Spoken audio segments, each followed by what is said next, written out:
Yeah. Twitch wanting to be funky again. 1 second. No problem.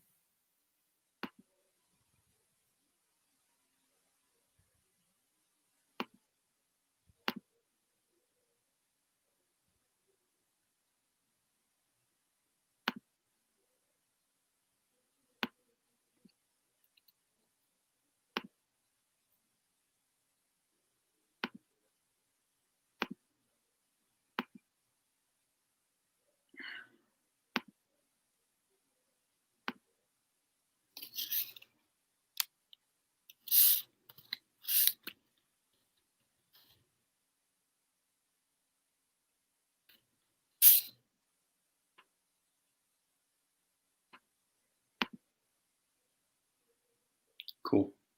All right. We're live everywhere. All right. Cool. Greetings, nerds. This is Entertainment Nerd, and I'm back with Phil Stamper.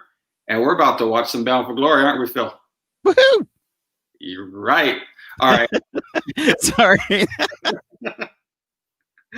So that sounded exciting. We're going to go over the card real quick. Like we said, when we watch Impact on Tuesday night, there may be some audibles thrown here and there, but we'll go over really quick and briefly give you our thoughts and that we know where we all stand. Are you ready? Sounds good. Let's go. All right. So the main event, we got Eric Young versus Rich Swann for the Impact Wrestling Championship. I think we both were going Eric Young, correct? I believe so, yes. And then I'm just scrolling through here, the card here.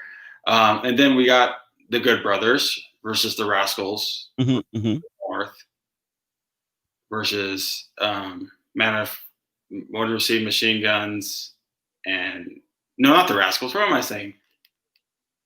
The Good Brothers versus the North versus Madden Fulton, Ace Austin. Yeah. Motor City Machine Guns for the tag team titles. And I was going with Motor City Machine Guns maintaining, but you were going to go with the North, right? Yes. And then Deonna Purrazzo versus Kylie Ray. I was saying Kylie Ray, and I think you were agreeing. Yeah, I believe so too. Yes. The Call Your Shot Gauntlet. I was going with Heath. You were going with. Did I say Hernandez? I think you did. Yeah. I think you did. The undisclosed location match, EC3 versus Moose. I was going with Moose. I think you were going with EC3. Yes. Ken Shamrock versus Eddie. I was going with Ken, and I think you decided with Ken as well. Mm-hmm. I don't think we're missing anything here. I think that's the main ones. Like I said, we'll call audibles if I forgot something, and we'll announce before the end of the match who we got. Sound good? Sounds like a plan. All right, we're 1 minute till game time. I know last time we discussed surprises, and you weren't really willing to say any for sure surprises you would bank on. I know I said Bully Ray, but I think because I want it to happen, I don't know if it's going to happen, but it's something I wanted to happen. Right. So I'll be excited if it does. I guess with the Hall of Fame, I wasn't able to catch it, but I guess they did on the pre-show, Ken Shamrock production, that The Rock sent in something. So The Rock has officially appeared on Impact Wrestling. Oh, that's awesome. I did miss it. I did miss the pre-show. I guess he sent in some like congrats Ken, like a video. Okay. But apparently he did, so. I'm trying to like quickly scan and see what I can find, and which I guess it's semantics, but I guess you can say that means The Rock has appeared in Impact, right? I mean, right? Yes. Yes. Yes. If he sent in a video footage, then yeah, that means he totally did. I would imagine though that he did it with the good graces of the WWE, and there have been some sharing on behalf of Impact to WWE. So Tommy Dreamer and RVD more recently had appeared while under an Impact contract on WWE programming. So they've had some allowances, and I'm sure that they would be a little bit more open to letting The Rock do it. All the action comes your way. Still time to order it on pay-per-view. Buckle up. We got D'Lo Brown, Madison Rain. I'm not sure who's with them. Okay. I'm getting my feed now too.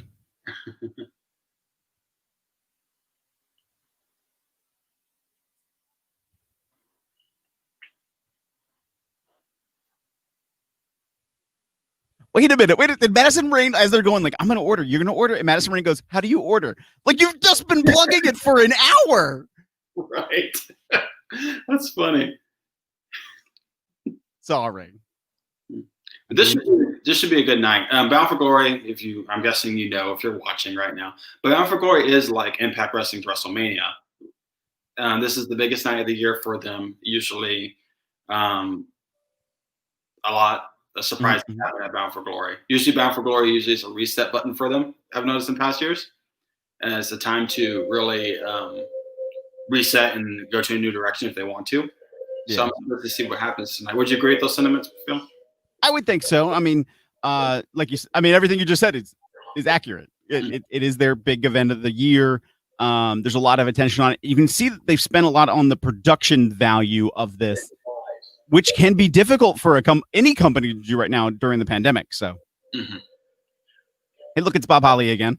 It's not really Bob Holly for those of you who are watching. It's a whole thing. It's a whole thing. You had to be here. You had to be there. Oh, language, Eric.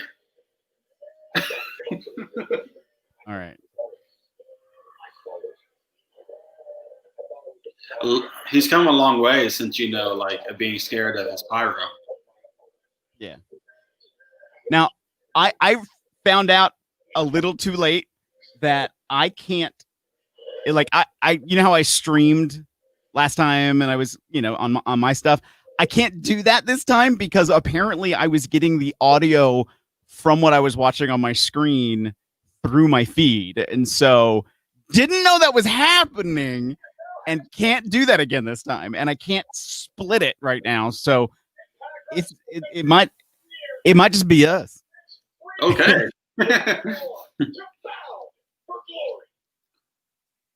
Yeah, I was about to plug your channels, but like, I'm pretty sure you guys can catch us on his socials too, but I guess not tonight, right? Right, not tonight. So I guess the Nerd Zone is where it's at tonight. It looks like we're starting with what do we got going on here? TJP. Is this the Call Your Shot Gauntlet? I'm guessing maybe. X Division. Oh, X Division. Okay. Oh yeah, and I said Rohit, and you said. Oh gosh, I'm trying to think who I said. It's TJP, Rohit. Who else is in it? Trey, Jordan Grace, Chris Bay. Chris Bay. I don't. Go ahead. Chris Bay, Jordan Grace, Rohit, TJP, Trey Miguel. It's a 6-man scramble, so I'm missing somebody.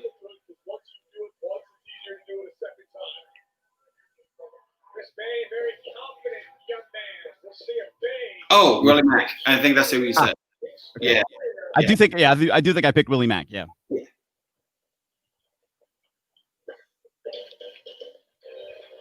We're seeing. I mean, I like that they're going to start off with something fast, something hot. Nothing brings attention to Impact Wrestling like the X Division. So this could be the place that they need to be with this. You're right.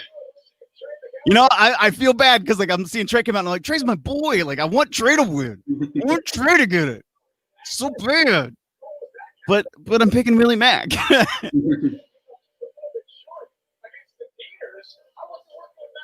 So you've been around Trey? Oh yeah. I mean, I remember when Trey first came around, not too many, like 4 years ago, and I was like, this guy is awesome. Like I really liked his work then, and then every time I saw him, he kept getting better, and it was like, oh wow, he's even better. And then the next time I saw him, even better, and he keeps working on it and keeps just improving and getting better. I've been a huge TJP fan. I love Perkins. And then, we talked a little bit about this the other day with Jordynne Grace coming out. That whole question of, well, are they going to do with Jordynne Grace what they did with, are they trying to do the Tessa push to Jordynne Grace now? Which I don't like if they did it tonight, but Jordynne Grace is a powerhouse to be reckoned with. Yeah. And she would be a believable extra. I just don't think you should do it tonight. So odd. I was looking at the WrestlingInc.com just for the latest information about, what's going on. And somehow my fight is playing through that feed. Oh, wow. That's cool. I mean, I hope it's legit. I mean, I bought it, so, it should be. And wait a minute, how did I buy it natively? And it's faster. It's like I'm ahead of the fight, or what's on Wrestling Inc. is ahead of where I'm at on my own stream. Right now, I see Rohit coming out. That's what I see. Yeah. Okay. I got it to speed up. I refreshed everything and sped up a little bit. But it's still like 2 seconds faster on Wrestling Inc.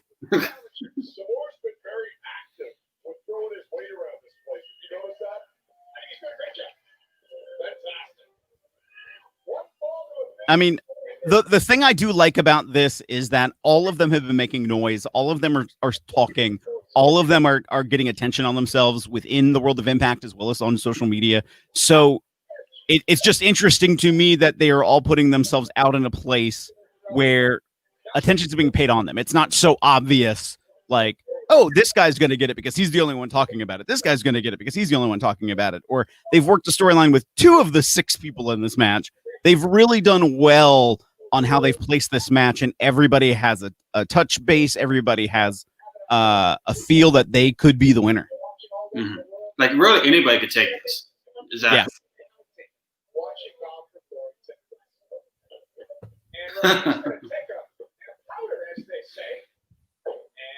Rohit on social media, by the way. I don't know if anybody follows Rohit on social media.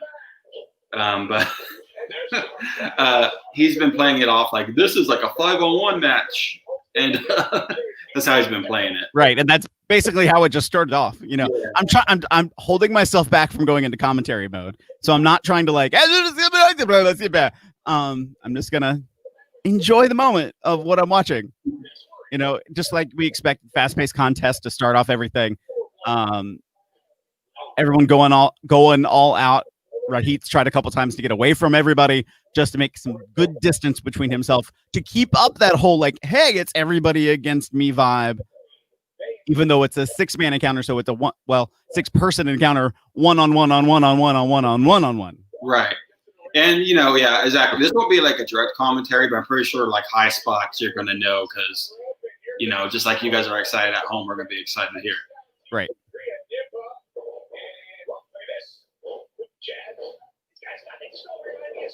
I like the back and forth going on with Chris Bay and Trey right now.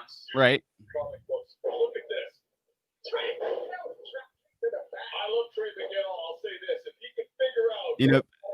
Bay and Trey are, fast moving, very high paced, very high energy. And, I see Trey try to pull out some different innovative stuff all the time. Interesting that I'll see him pull out some different innovative stuff. And then typically within 2 weeks on WWE, I see the same set of maneuvers being attempted by some folks. I say attempted because they're not doing it as well as he is. Yeah, he is very innovative. And people sleep on Willie Mack. Yeah, they do. For his size, he's so agile. It's crazy.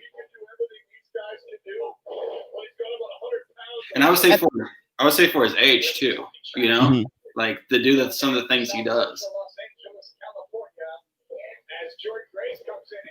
And you can't see Willie Mack? Like, I'm sorry, I just had to make a comment on that. Like, he just okay, we're good, everything's fine. So far, I like how they're using Jordynne Grace in this match so far. Yeah.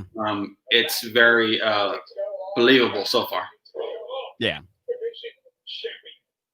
I mean, she can outlift most guys in Impact Wrestling, so there's not a reason why she shouldn't be in this match. Like, yeah, I agree. She's a tremendous competitor. Right. It's kind of like if China or Prime was in this match right now, you wouldn't question it.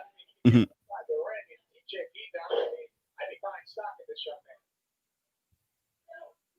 What do we got going here? Double submission attempt.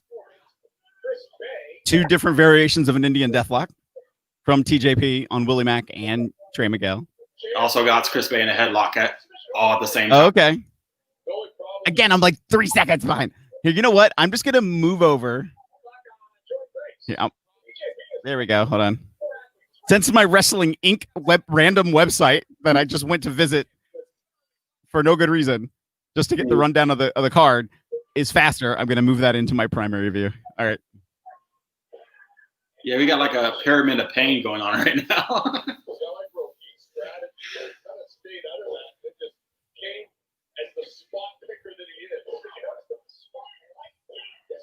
And I have to say, like Rohit, like I'm loving the character. Like I'm loving Rohit.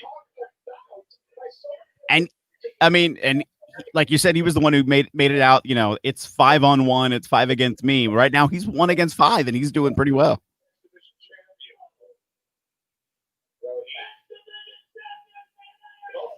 He just confirmed it for us.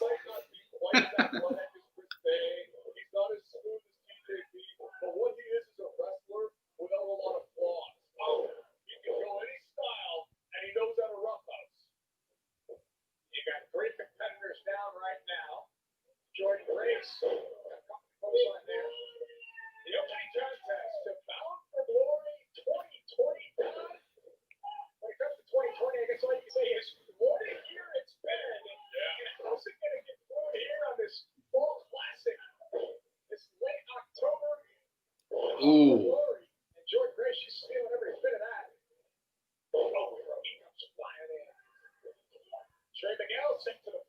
And even though Wrestling Inc. was faster than my feet, I'm still like 3 or 4 seconds behind you. So okay, I'll keep that in mind so I don't like ruin like a big move or something. I'll try to. Right. If you have a reaction, I mean, it's a reaction. You got some spunk, don't you? Yeah.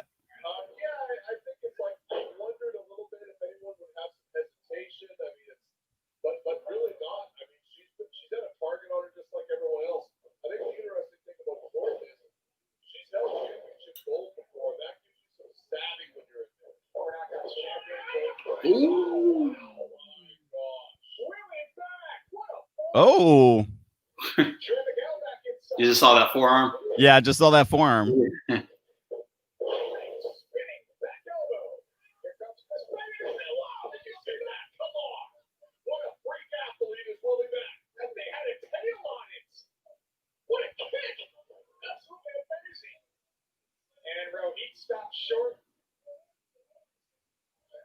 Is Raheem trying to like, let's make friends with Willie Mack now in the game? I think you're just a little bit too late for that. I mean, I'm just saying. No, they're playing round robin with Rohit.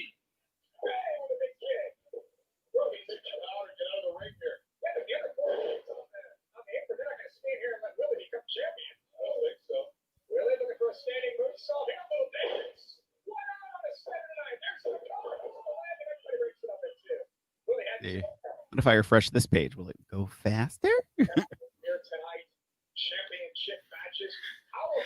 That's the thing, you know, it's like a live pay-per-view, so why is it not real time?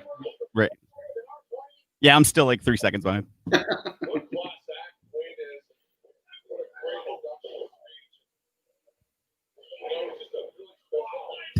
And you know, they just made a total rock plug too. Like, and our buddy, that was the framing. Our buddy, Dwayne The Rock Johnson, potential 2024 Democratic presidential nominee, Dwayne The Rock Johnson. He'll have my vote. Oh. I think America deserves a little rock bottom. So many ways to go with that. I'm going to walk right by every one of them.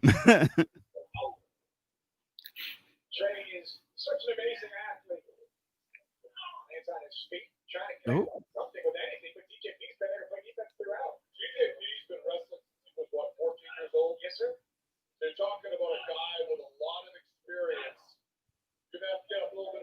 I, I didn't like that. To me, like when moves like that happen in wrestling, it's almost yeah, like they're waiting for it. You know what I mean? right. I I, don't like. I will say, like, I like this match. Like, there is a good pacing to it. There is some decency to it. Of course, it is. I mean, these are top caliber folks. But there's little things I'm catching that, like, oh, that's weird. Why did they? Oh, that's why they're doing it. Like, there's little things they're doing to telegraph that they're setting up for something, or little things that they're doing that's like, oh, we're setting this up weird because of this thing that's about to happen. So, but I don't know if that's just my weird wrestling brain who's seeing No, it, or I just noticed it too. right. So even as someone who's like who hasn't actively been in a ring can notice it, that says something. I think you know what I mean. Yeah, very true. So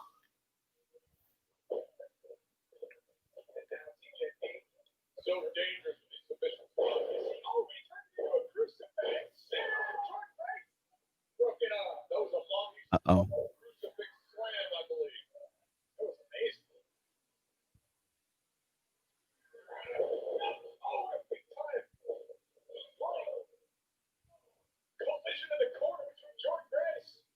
and I'm noticing that a lot, especially in modern wrestling.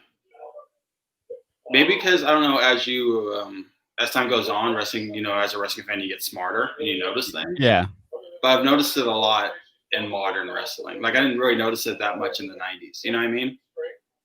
But maybe it exists. I just wasn't smart enough to notice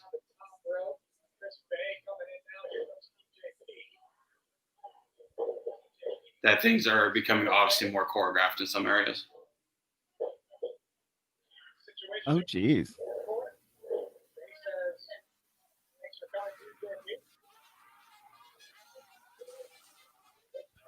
Oh no.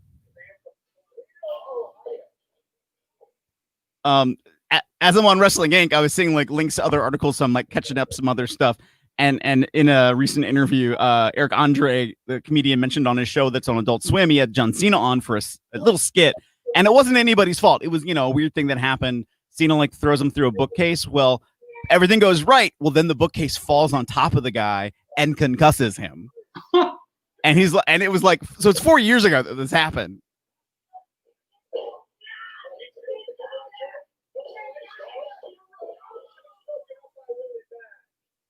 I don't know. I couldn't tell.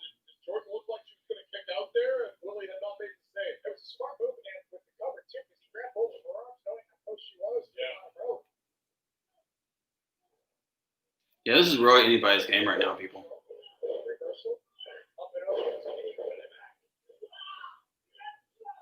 Oh, but apparently it wasn't just The Rock for Ken Shamrock's induction. There was video messages from Bret Hart, Mick Foley, Bass Rutten, Ariel Helwani, and Kyle, I always mess up his name, Kyle Sonnen. Kale. Oh. So impressive. Nice lineup.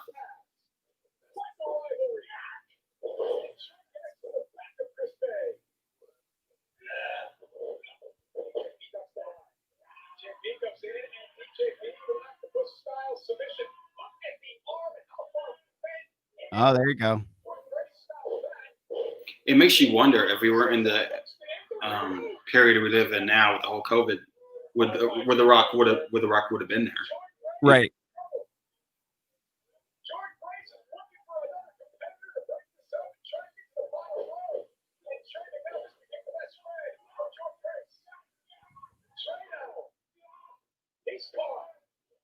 Oh.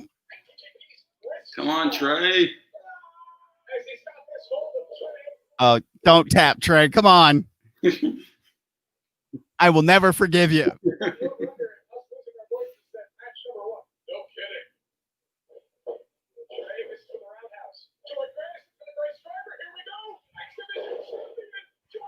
Are they going to do it?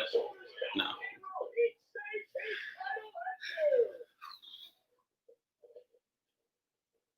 Oh. There's a reversal. Jordan Grayson's throw Ina to the floor. Got to be inside the ring. Got to be in it to win it, so to speak. Grayson on the top. Oh. This is not the only match tonight you're going to see intergender wrestling, by the way. Right. A lot of that. Actually, shared an article earlier that Jessica Havoc was featured in,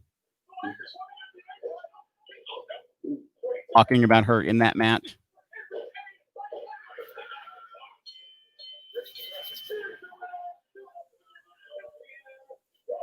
I had a feeling, and I was like, no.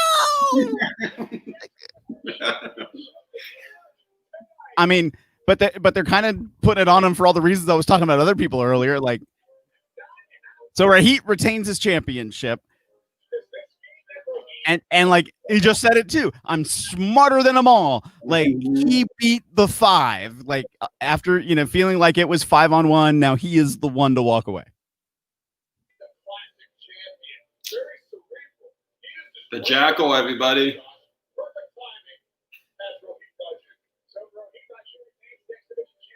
Don Callis, for those people who don't know.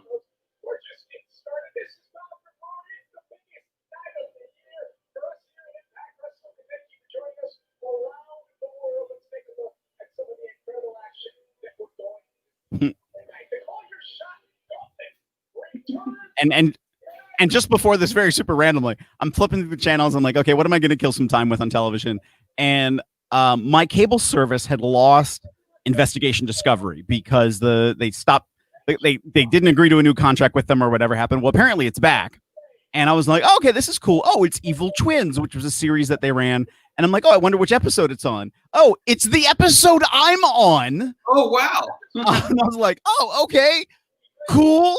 I should have tried to, I don't know why I would have tried to look this up, but I was like, oh, it's super random. So I just, there is, I have a couple of super fans that follow me just because of Investigation Discovery. Is it weird seeing yourself on TV? It is very weird. And it happened now so long ago. Like basically when we filmed it, it aired a year later, and it's been another year since then. Oh, wow. When I'm editing videos or when somebody tags me in a video I've been in, like even that by itself is weird. And that's just YouTube. I couldn't imagine like on TV, When I filmed 2 different television shows for Investigation Discovery, and it was weird because we filmed one in like the fall. I filmed another one in I think like November, and then the one I filmed in November came out like 2-3 months later. And the one I filmed in September, it was like a whole year. And I think it was their final episode. It was either their final episode or their last season's first episode. Well, something like that. Like I knew there was a final thing to it. And they basically they binged them all out at once. And so I was like, yay, I killed Investigation Discovery's Evil Twins. The ultimate heel. Right. I played 5 different characters, but you wouldn't know by just watching it. Mm-hmm.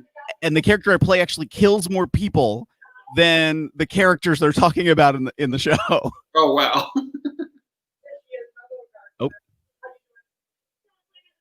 Uh-oh. We're getting a little bit of a wedding prep.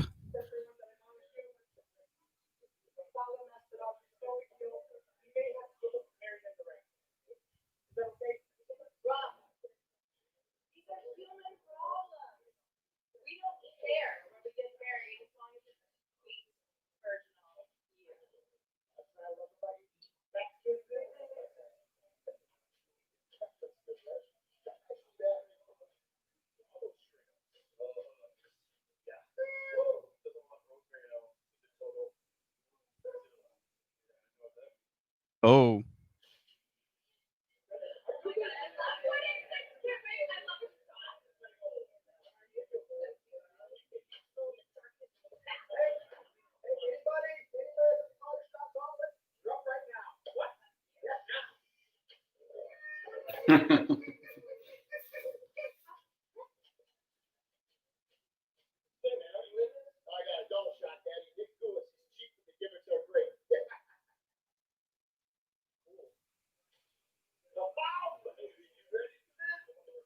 What the hell?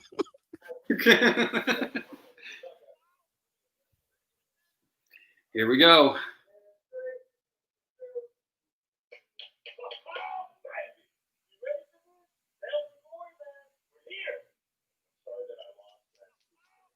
Did that just happen to you too? I didn't see anything weird. What happened? They made them redo their segment. Oh, yeah, I did catch that. I was wondering. Okay. I'm wondering if it was just me. They repeated it twice. Yeah. Keith and Rhino there, yeah. Interesting. It's live, baby. Anything can happen. I just thought maybe he just wanted to say it twice for emphasis. Like, Yeah, you know what? Let's go with that. Twice for emphasis. I like that.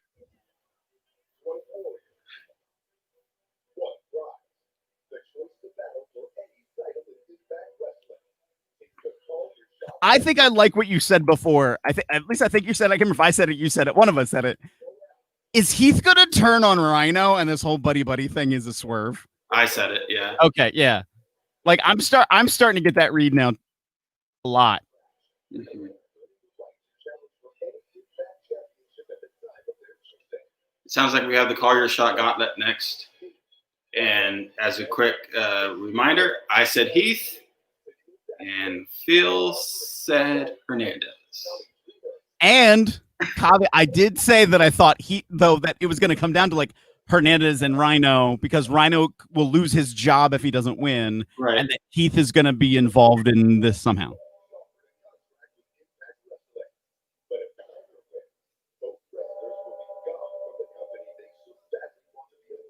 Huh.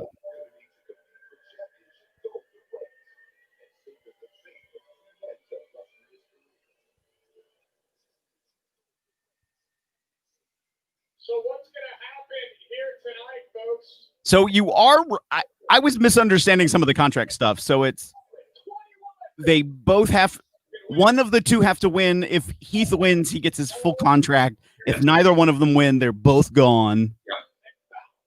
So I don't know. I am still kind of feeling like, yeah, Heath's going to do something to cause Rhino to lose, but Heath will be okay and get his contract anyway.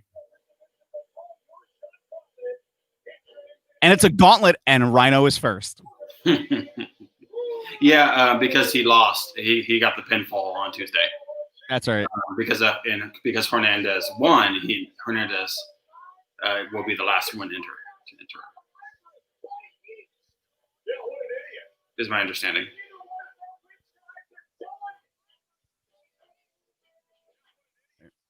All right. Everything's on the line. Wait a minute.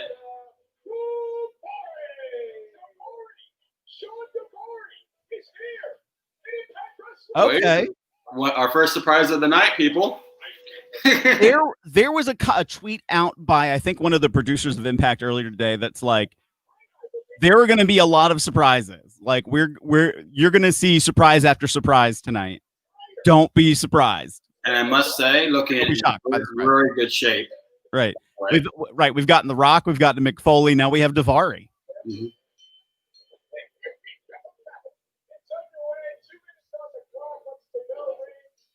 Ah! Sorry, I'm listening to oh my gosh, my brain just added death right there. I'm listening to Josh Matthews get made fun of, which is totally fine by me.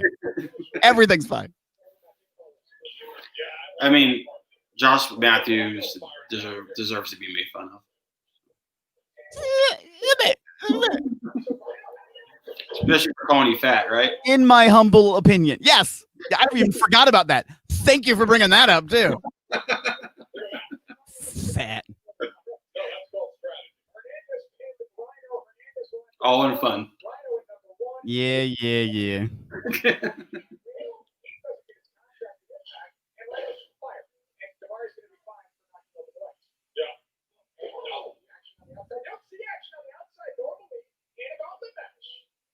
Well, I think Daivari thought he was doing a smart thing by going outside, but Rhino is insane, and I know that. Commentary gets me. Like, that's a thing I pay attention to. That's a thing I listen to. And it's like, if I get like, when you're in that moment of commentary, sometimes it's like, what's on the top of my head that I can sputter out just because I need to fill content? I need to fill space. Like, there should be no empty air. It makes total sense. But sometimes, like, you just don't reach back behind yourself and just find whatever crap is there and just like lay it out like a monkey throws poo. Like, right. Sometimes it makes no sense. Right. It's just like you're saying things to say things. Right.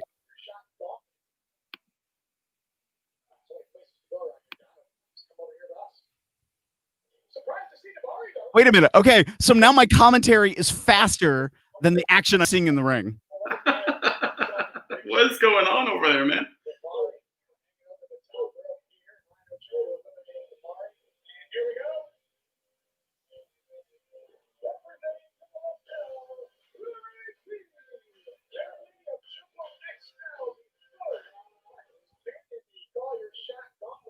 So it's an over-the-top rope gauntlet match? That's what I just heard.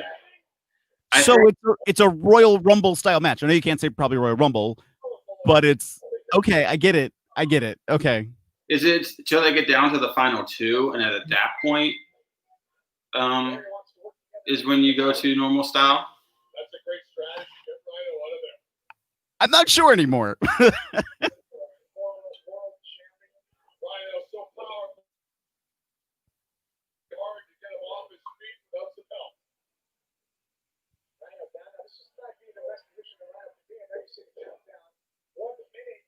That goes by pretty quickly with 3 seconds to go. Who's going to be 4?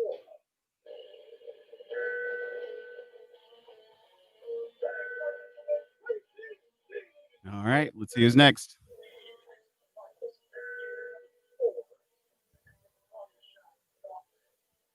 Okay. We got Crazy Steve. Yeah, absolutely. Everything can happen here in Impact Wrestling. Like a pit bull. Look at him. Going after the big man. He's got a shot. Wow. Yeah.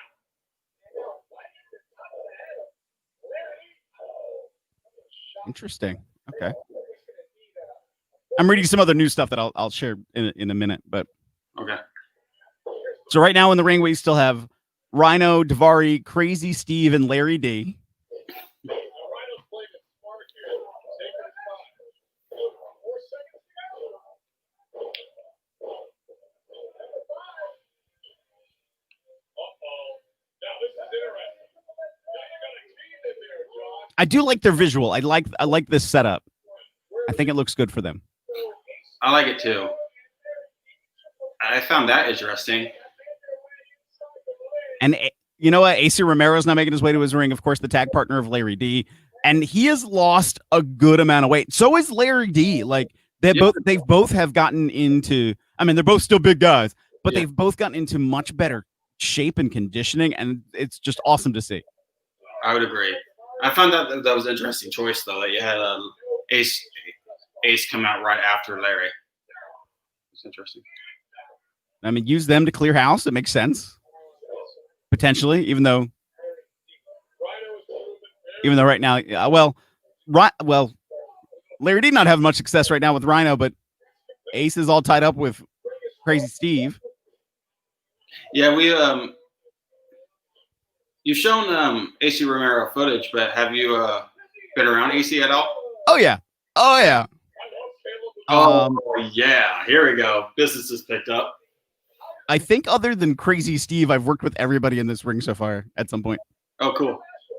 And Caleb with a K. and I know Caleb with a K very well.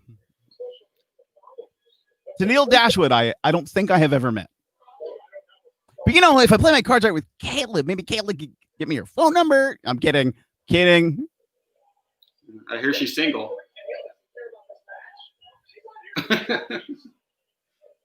There's a huge chunk of my brain that's like, don't date anybody in wrestling. Don't do it. Right. Don't do it. I mean, I you know, in the other side of my life, I work in an office environment, and I'm like, I wouldn't date anybody in that environment either. It's just workplace relationships typically don't work out the best.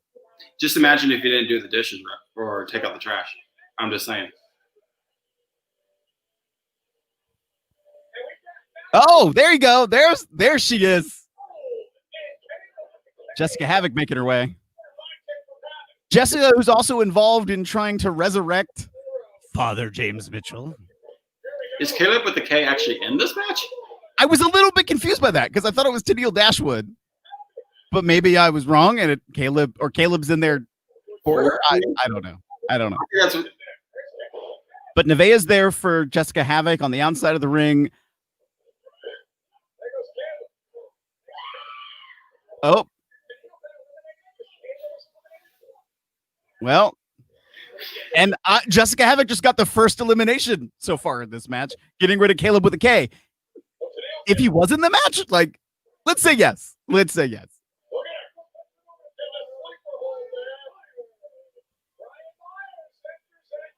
Oh, and now Tennille's in. Okay.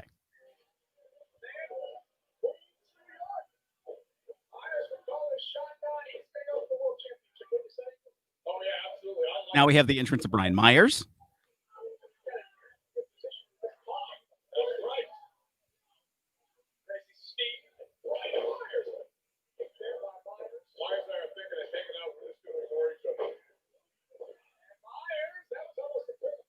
I like how Brian Myers goes to punch Crazy Steve, and Crazy Steve catches his hand with his mouth and bites him. He's crazy. Yep. Steve. Hopefully, Brian Myers there got his rabies shot though. Right. So now they're saying officially, Crazy Steve is the first official person removed from this match by Brian Myers. Oh wow! Wait till you see the next entrance. Okay. Yes. I love Swoggle. Swoggle's just an awesome dude.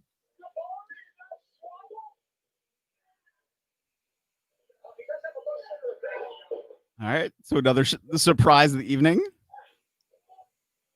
Oh, I'm gonna say Daivari gives no cares, going right after Swoggle, and Swoggle takes it to Daivari. Oh,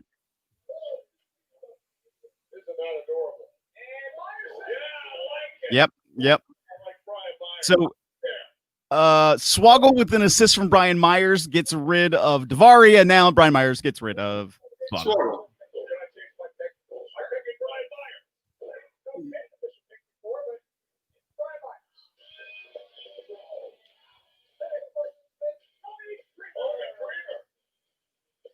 With a homage to a certain somebody. Okay.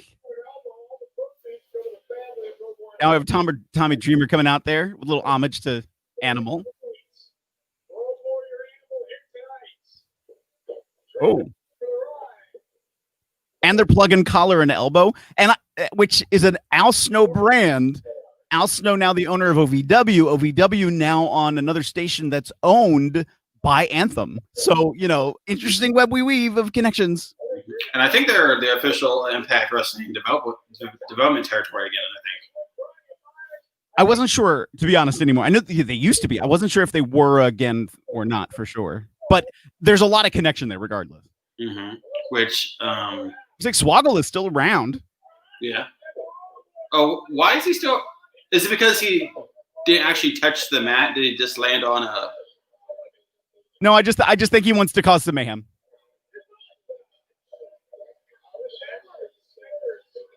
Right, and there goes Swoggle. So like he's just walking off on his own. Oh, Alicia Edwards is here. I'll never see him, so it won't matter. But she's fine. Eddie Edwards, don't at me, but she's fine. Good looking girl.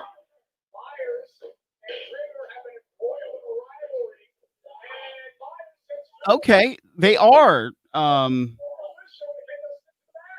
Actually, about over a year ago now, they reestablished their developmental agreement with Impact Wrestling. Yeah, I did not realize that. I knew that they were still like occasionally they would film stuff there, and I know they worked with some of their talent and stuff, but I didn't know that they had recognized them as their developmental app. And there goes Mrs. Edwards. By Brian Myers. So Brian Myers has had a strong showing so far. Yeah, eliminated like 3 people? So still in the ring, we have Larry D, AC Romero, Brian Myers, Tennille Dashwood, Rhino, and Jessica Havoc.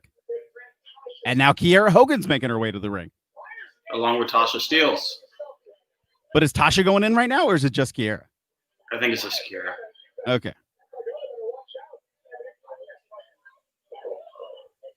Wait a minute. I like how Caleb's been beat up. He gets tossed out of the ring, still taking pictures for Tennille. Yeah, I noticed that. Oh, and now he's also catching Tennille on the floor in his face.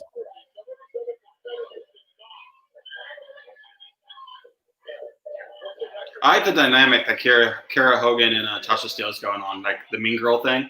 Yeah. It works.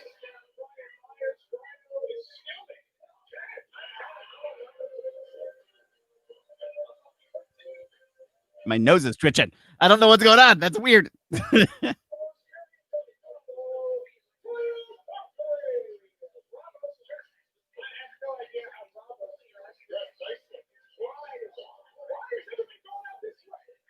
Taya Valkyrie.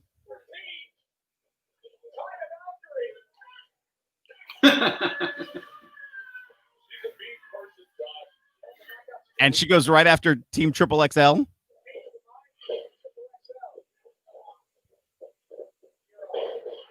Wow. Okay.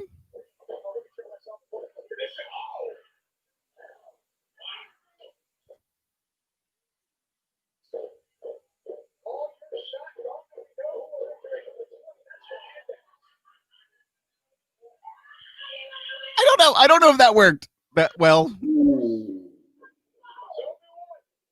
That one worked a little better. I don't know if the ring's gonna be able to handle all this more weight. It's getting kind of heavy up in here. Oh boy. Oh boy. Fala Ba now making his way to the ring. Did you hear Don Callis? Mm-mm. He said, I can hold on to that. What does that even mean? I have the commentary so potted down right now just because I'm trying to, between us talking and then watching the matches and stuff. Which maybe I heard it totally out of context, but I'm like, what does that mean?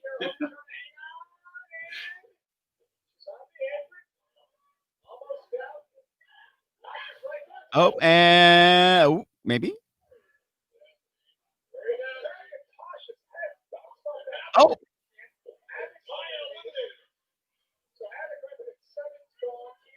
Oh. Kira Hogan's out. Jessica Havoc is out. Oh, you're not gonna like this one.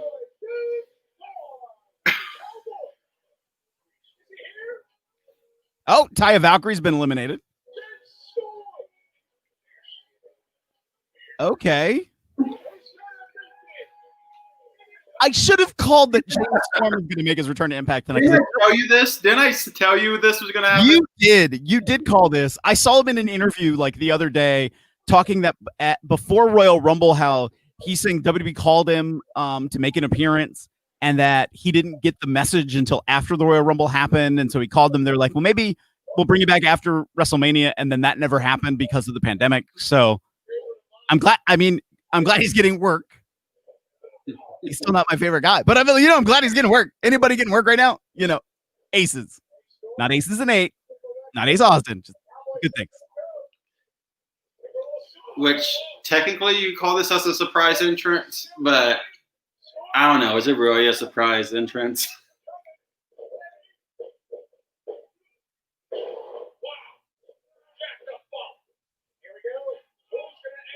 Wait a minute. Did Bravo help James Storm? It looked like it.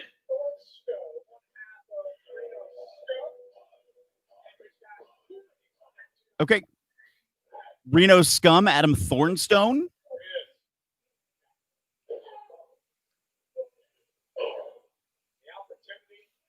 Going after Fala. Now AC Romero. So left in the ring, now we have Reno Scum. We have James Harris. We have Ace Romero. We have Rhino still. We have Brian Myers. Ooh. He's going to need a dentist. Do you see that slap to Adam Thornstone from James? Yep. Ah. I saw 2 of them. Oh. Myers now trying to go after Storm, but Storm trying to hold on. Reno Scum going after Rhino. Fala Ba has AC Romero in the other corner. We're at number 6. Entrant. We only knew that there was going to be 11 people Mhm. It's that dreaded TBD. That to be determined.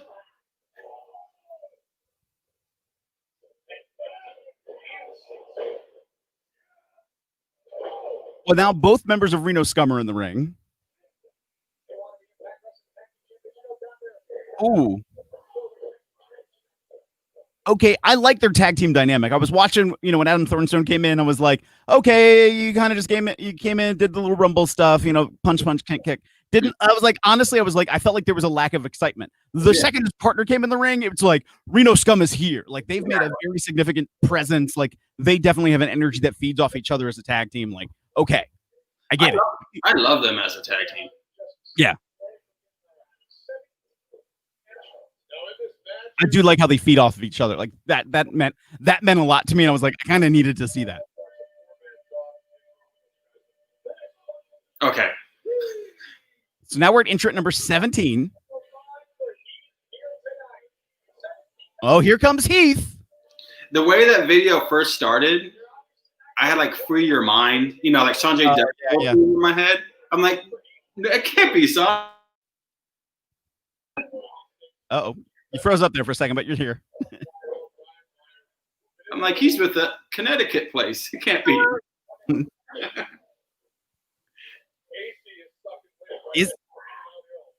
My brain is like, I don't know if did he survive the pandemic layoffs? I thought he did. I honestly don't know. That I'm not. I thought him and Abyss both survived it.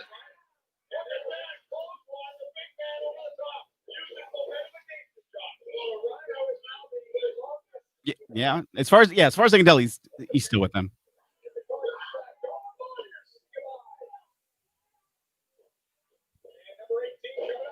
They've gotten rid of Ace Romero. Oh, there goes Brian Myers. Yeah. And so far, you could be right. Both Heath and Rhino in the ring, so some shenanigans can still happen there. And Sammy. Well, I guess he's not in a match. I mean, he's going to be at ringside for a match tonight. Yeah.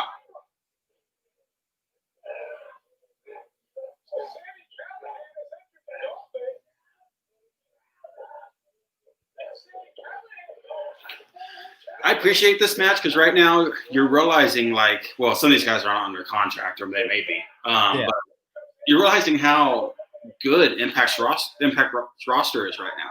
Right. Oh, wait, is Sammy might be getting rid of James Storm here.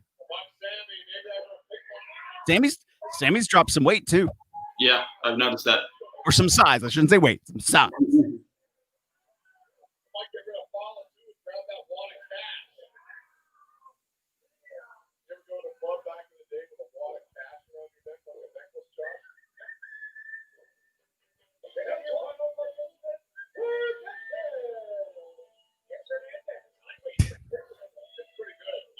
Okay. And your final participant is Hernandez. You know what? I'm feeling pretty good with my pick at number 20. I'm pretty good about my pick too. As he lays on the mat. Right.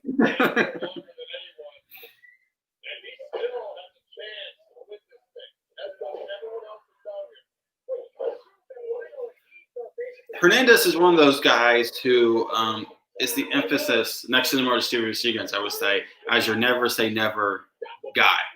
That's right. It can happen in wrestling. Because he's had so much in and outs with Impact Wrestling. Like, from what I understand, his last stint didn't end that well. And now he's back. I don't know if the segment with the cash just worked out well or not there with Fala, but it got rid of Fala. Yeah, Fala Ball's like, I didn't win, but I got this cash. That's fine. Right. So both members of Reno Scum are in the ring. Hernandez, James Storm, Rhino, Heath, and Sammy. So, shocks in this Rumble. We've had Davari, James Storm, Swoggle. Well, unannounced was Sammy. Unannounced was, Caleb with a K really wasn't in the Rumble or in the Gauntlet, but he was ish. Right. And so Thornstone is out. Rhino got rid of him. Now we're down to Sammy. I missed the name of the other member of Reno Scum. Yeah, I'm trying to think of his name. Like he said the name, and my brain was like, "What?" James Storm almost gotten rid of by the other member of Reno Scum. Rhino's still in. Heath Miller is still in, and Sammy Callahan is still in. Luster. Yeah. There we go. Rhino got rid of Luster. Sammy's eyeing up Heath. But Rhino looks like he's teaming up with him. Storm's keeping his distance from everybody. Sammy's just eyeing up like he just wants everybody. Remember, Rhino knows what's on the line. I don't think Heath does. Right. So. Or does he? Like by now, you like, come on. Right. I mean, I get it, but still.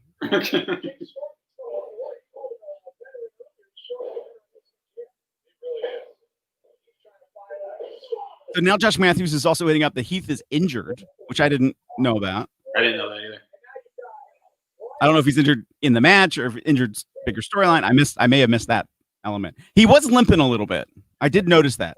So as he was trying to lay in strikes on James Storm, he wasn't able to get a lot of power behind those strikes. Now Sammy wanted to team up with Storm to get rid of Rhino. It looks like he was going to go with it. Sammy now gets rid of James Storm. Maybe no, maybe not. Almost looks like it. Yeah, gets rid of him. With I'm going to say it was with sweet shin music to the face. Damn it. Oh, Sammy got rid of Heath. Damn it. Where's Hernandez? Did I see Hernandez get eliminated?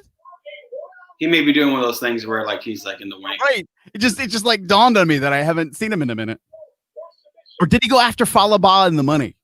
Oh, that's right. Yeah. Okay, so now the last two in the match are Sammy Callahan and Rhino.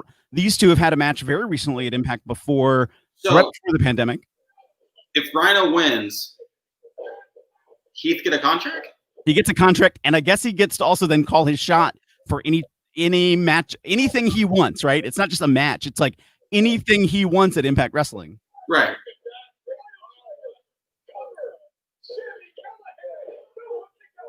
Oh, it's not just a pile driver. It's a cactus driver. Get it right.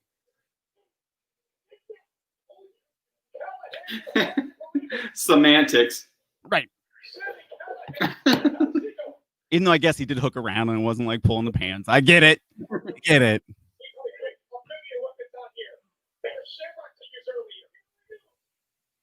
Sammy's starting to get the anime hair again. I'm just saying.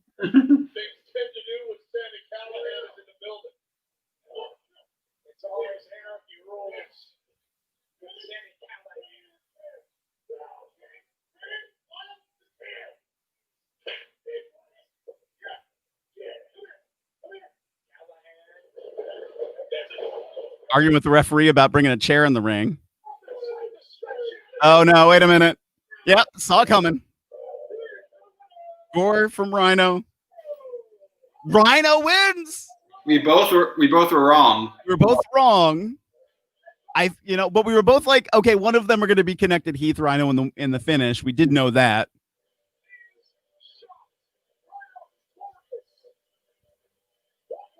Oh, I bet I know what he's going to do. Oh, was he going to use it to give Heath a contract? Or he's going to ask for a tag team title shot with Heath. And they're going to win. That does make sense. That does make sense. Pouting Sammy face, yeah. I think that's where they're going with that. Mm-hmm.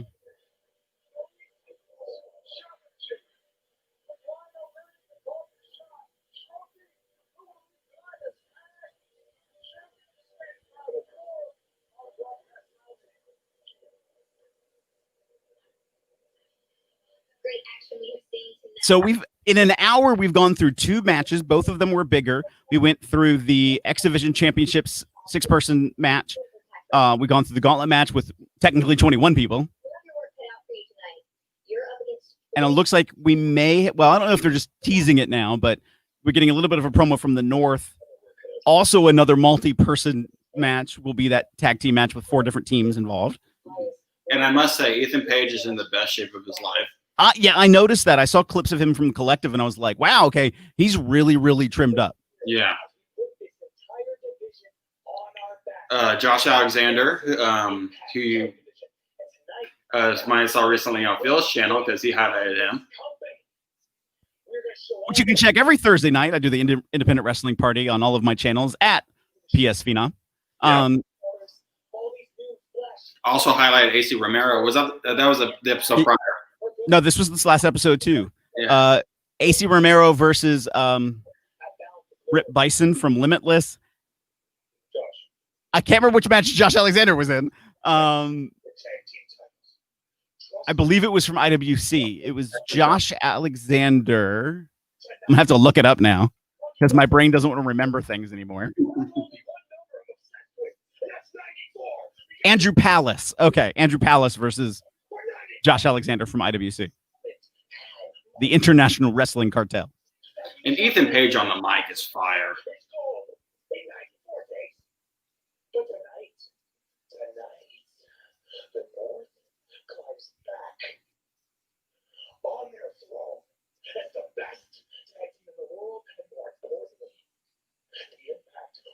I mean, I'm calling the North. You are. I am totally calling the North. And look, they just featured them the first.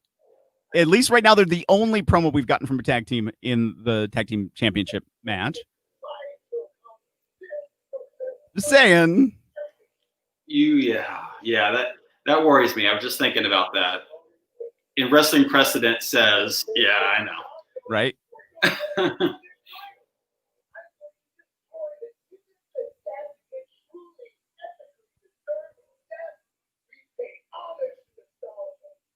Are EC3 and Eric Young doing the same gimmick?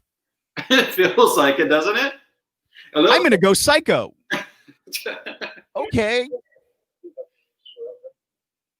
Slightly. And like we teased a little bit that, everything with Eric Young sort of felt a little bit like Killer Cross. Yeah. In a way, but Killer Cross wasn't a psycho. He was sadistic. Like there's a difference between like, look at me, I'm a crazy person, and like, oh, look at me, I'm a murderous monster machine. Like there's a difference in those characterisms. That is not a commentary on mental health. Please don't anybody take that as that. Okay. So are we going tag team next, or are we going EC3 versus Moose next? Right. We're getting a revisit of the promo package set from Moose and EC3 that we saw this past Tuesday on Impact Wrestling right now, and then seeing Moose walk away with the TNA Heavyweight Championship. So now it's a little like, yeah. After we got the promo from the North, I feel like they're probably going to go Moose EC3, because if they only feature the North in like all these promos, like are they building up to the tag team championship? Maybe not being the main event, but maybe the semi-main, yeah, or co-main, yeah. Or maybe it is. Maybe that is the match they're going to have as your main.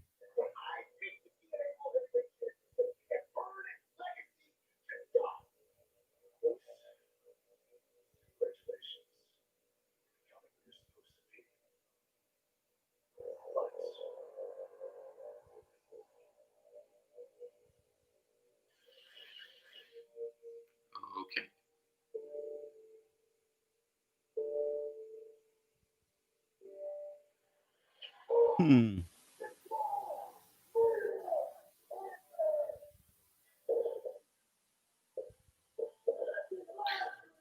I read somewhere, well, EC3 said that I guess he claims that WWE stole Raw Underground from him. That was his. Okay, that was his idea. Yeah. Which kind of makes sense right now a little bit. Right now, we're about to have this undisclosed location match. EC3 is beating up somebody. I don't know who. I was about to ask you, do you recognize that face? I was trying to see if I do. But I'm looking at the screen like this big right now. So let me see if I can zoom it up a little bit. Of course, he's down and off screen, so I can't see his face. Oh, okay. Now there's random hooded masked folks on the outside. Oh, I do like that. I mean, it's a Cobra clutch. Like, I don't know what else to call it in the back of my brain. I do like that. Oh, this is very Raw Underground.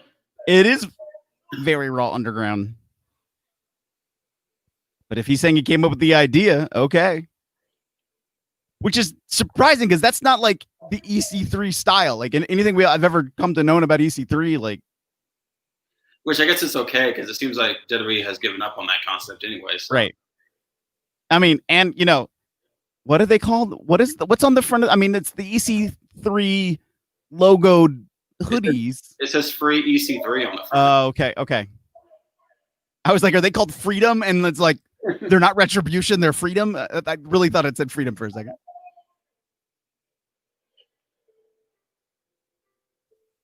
So it's Retribution meets Raw Underground in the undisclosed location match. Love it. I'm not hating it. I'm really not hating it. EC3 making Colts cool again. You're not gonna touch that? I'm not gonna wait. I missed kind of what you said. Making coats cool again? The Colts cool. Oh, yeah. No. really walking away from that one. I listened to a podcast called Time Suck, and there was just an episode on I can't remember which cult it was, but there was an episode on a cult recently, and it's like, you know what? Just no. Hard pass.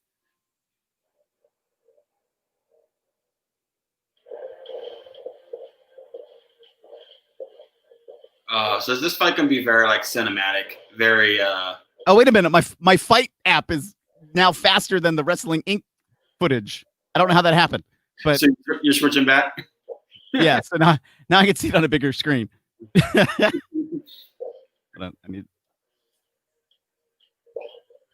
Okay, with audio track in the background. It's lining up better. Well, so there was this is a way back statement. So in ECW, who did they bring in from the MMA world to fight Taz one time? Let me see if I can find it. Taz MMA fight ECW. Paul Varlins? Yeah, Paul Varlins. And Taz, and it was promoted as a shoot fight. Taz apparently wanted it as a shoot fight. And I remember in an interview with Taz, he said that Paul said, no, like shoot fights are boring. And at that time when we were watching MMA and just coming into finding UFC, people felt that like they were kind of boring. People who watched like UFWI and saw that style loved it, but that's not where UFC was at the time. And so that's not really where ECW was going. So it didn't turn into a real shoot fight. And so Raw Underground's been promoted as a real shoot fight. And so this sort of keeps that idea of this is going to be a hard-hitting thing, but then like audio track over it, cinematic style. But Moose now takes over control and stops the background track. Right. Like stop it. Like he yells it. I'm going to call him Freedom. He stops it. He stops Freedom from chanting. And that stops the music. Kind of takes you out of it, though. It's a little bit. There's still an audio cinematic element to the background. You could blame Matt Hardy for this bullshit. I'm sorry. Like, this is no. How dare you, sir? Matt Hardy and his broken brilliance created this monster we have to live with now in wrestling.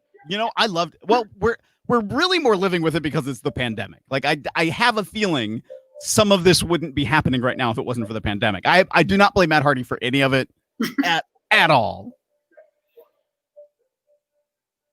And I'm hearing that they might even be doing a Sammy Guevara, Matt Hardy cinematic thing for Full Gear. Oh my goodness. Potentially. Is there too much of, well, depending who you are, a good thing?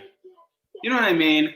If it's done well, I mean, I'll be very honest. When, they made the decision, that WrestleMania was not going to be in Tampa, that they were going to hold it at the Performance Center, I really thought and was expecting, especially over a pay-per-view that was for 2 days, that they were going to turn much more of it into a cinematic element. Mhm.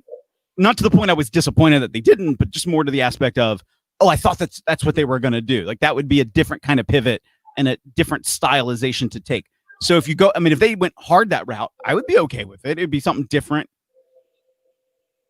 And they're not doing it all the time. Like it was it when they did Money in the Bank in Titan Towers. Mhm. I'm not gonna lie, I did expect a lot more from it. I really expected a lot more from it. It's funny because I called the one comedy spot completely. I was like, oh, they're gonna bump it to Vince McMahon somewhere, like, and they totally did. I wasn't pleased with how the match came off. There was some continuity issues in it too that just sort of threw me out of it. Yeah. But this has been pretty solid so far, just to be very honest. Well, to me, this whole like this type of match, it's becoming like if like stunners became like regular moves in a wrestling match, right? Which they Right. kind of are in some cases. Right. It takes away the importance of a stunner. You know what I'm saying? Yeah. And I kind of am feeling that with this whole cinematic broken universe style thing. It's takes away the mystique of it if it happens all the time.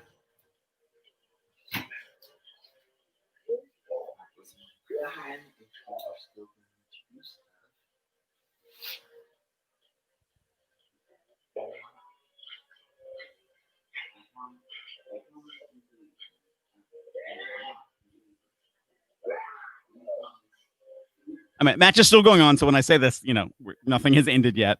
But my call was EC3. But I did think it was weird on Tuesday during Impact that they had EC3 drop the title back. Well, yeah, that Moose picked the title back up. Mm-hmm. It's like, okay, so then 4 days later, would you change it back? Right. But I don't know. Like, I still think like this is EC3's moment. But they're both heels, right? Yeah, that's the thing. Well, I guess EC3 is almost like a See, I don't know if he's anti heel, anti hero. Like he's just like, I'm gonna kill you, and you're gonna enjoy it.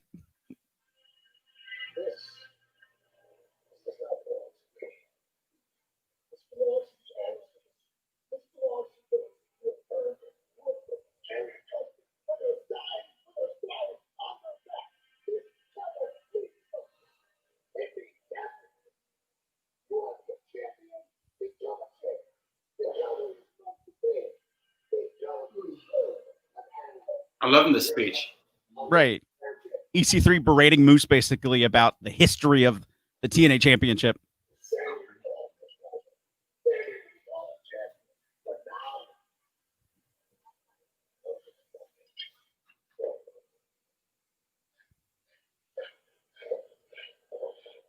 Basically saying that Moose, like, you're praying around as a champion. You're going to be a champion, become a champion. Right.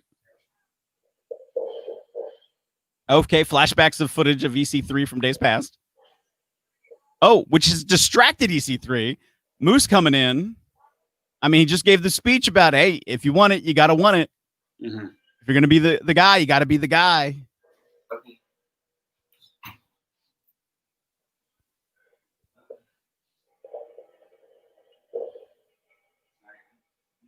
EC3 distracted by his own legacy? Is that the message?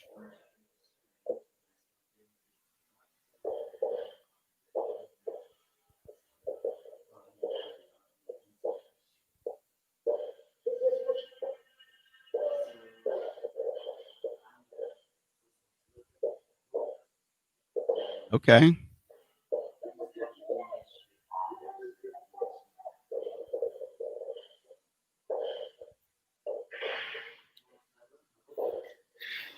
A very bloody fight.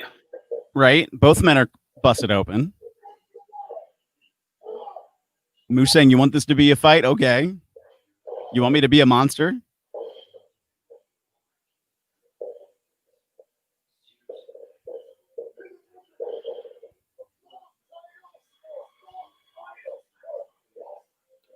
More flashbacks.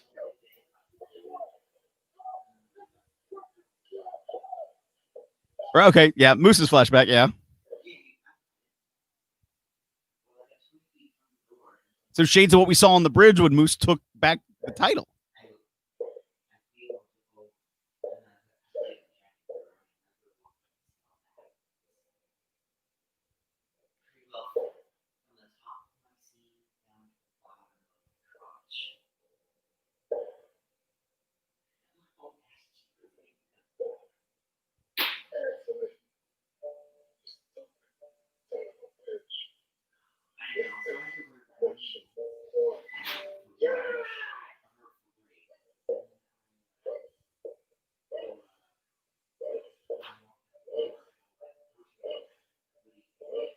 Okay. And now Freedom on the outside chanting for Moose. And prior to that, Moose asked EC3, "Is this what you want?" And he screamed, "Yes." Okay.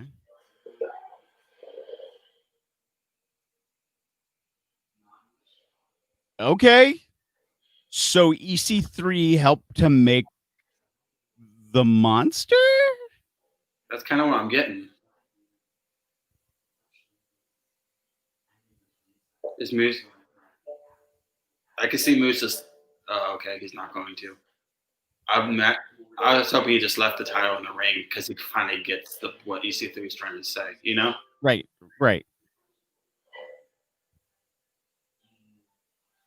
That'd be a good statement. And now EC3 being dragged off by Freedom. I'm still calling him Freedom. I'm sorry.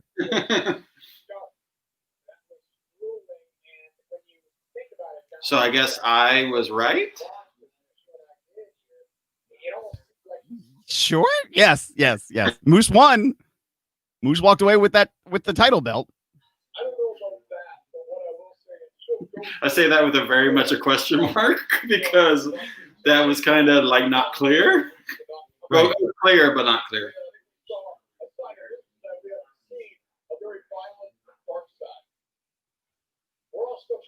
I mean, so I'm and on Fight, you see the chat feed that's going through, and people are like, some people are not happy. Some people, it's like a good mix. Like a lot of people are like, it's good, it's lit, that was awesome.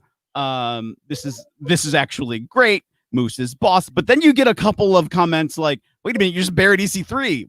What's going on here? And I don't consider it a bury. It was a good story. It was a good match. There's a way out of this that's like right there. It's basically like EC3 realized he didn't need that title. Of course, now, oh, wait a minute. Cheap pop of the night. Here comes The Rock again. I didn't see that coming.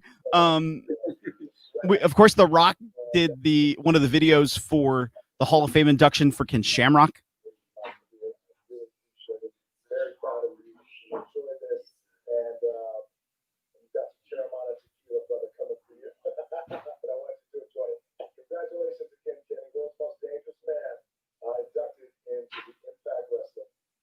All right, we're watching The Rock. That's why we're having some silence. It's totally fine. You know, it's The Rock. He needs to be the one to talk, not us. Yeah, when The Rock speaks, you listen. Right.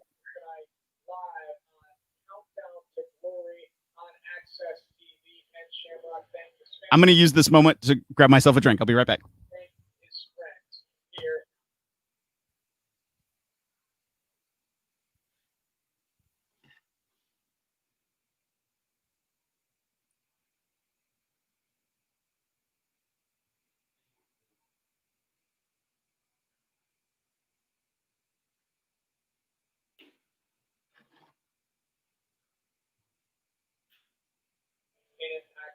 So once again, congratulations to the world's most dangerous man, the now Impact Wrestling Hall of Famer, Ken Shamrock. You know, we got caught up in the action earlier, the call your shot gauntlet, everything that was going down around here, the ring, and Rhino with the victory. And while Rhino did hang on to his own career, he also secured the contract for Heath. Heath is now officially a member of the Impact roster as a result of Rhino winning that match. That's exciting. What if I was just saying earlier, Fred's a very important. You said that there's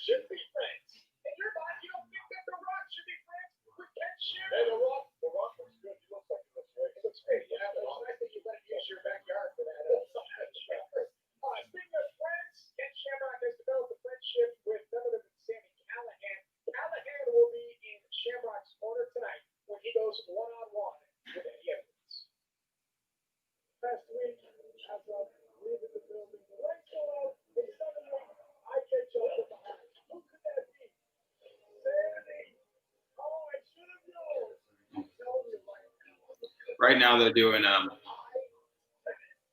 little recap of the Ken Shamrock Eddie Edwards feud. I'm pretty sure that's what the match we're going to get next.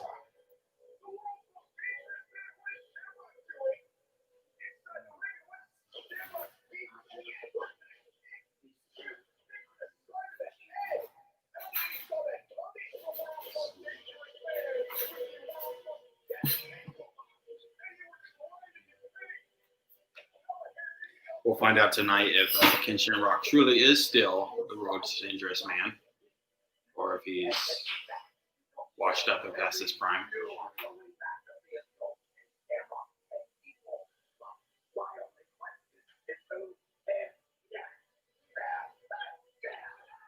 Part of the reason I picked Ken, and I think part of the reason maybe Phil also picked Ken, he can correct me if I'm wrong, is to me, Ken has a lot going for him going into this match. I mean, he just got inducted into the Hall of Fame. Yeah. Like I mentioned on Tuesday, you know, Ken, to me, needs to prove he is the world's most dangerous man still. And I'm hoping this match does that.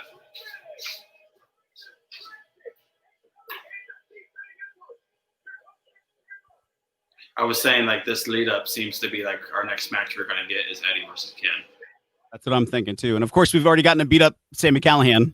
Yay! I mean, what?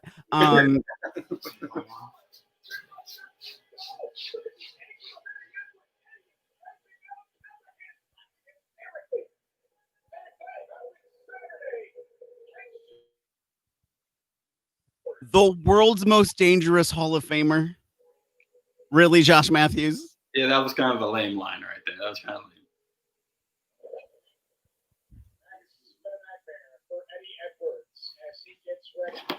I will say I'm digging Eddie's current music. I like it.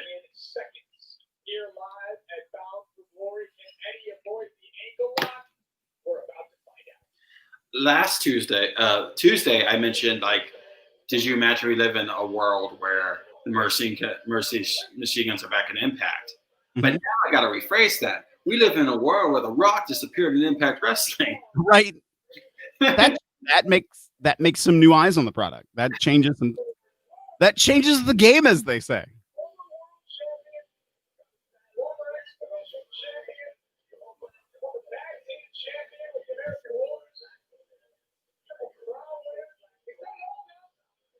You can argue semantics. It was by video, but the point still remains.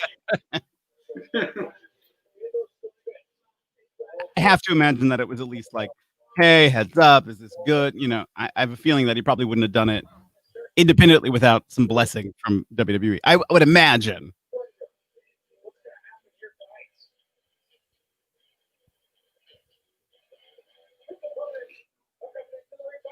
Going back on the topic of age, like I was mentioning with Willie Mack, it's even more so to be said with Ken. Ken is very impressive for his age.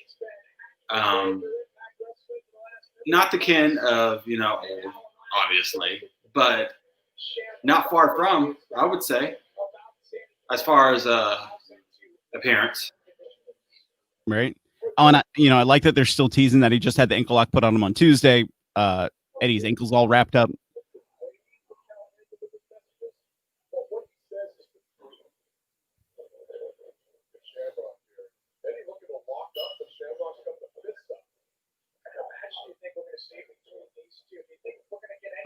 I'm expecting Ken to really rely on, like he's always has in his career, on his MMA background here. Right. And you have to imagine what Sammy's going to do, or what Eddie might do to Sammy if he gets close to him. Eddie and Sammy joined us on Press Pass.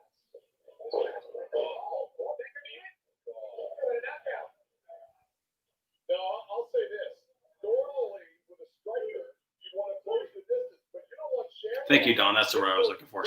Striker. There we are. That's the wording I was looking for.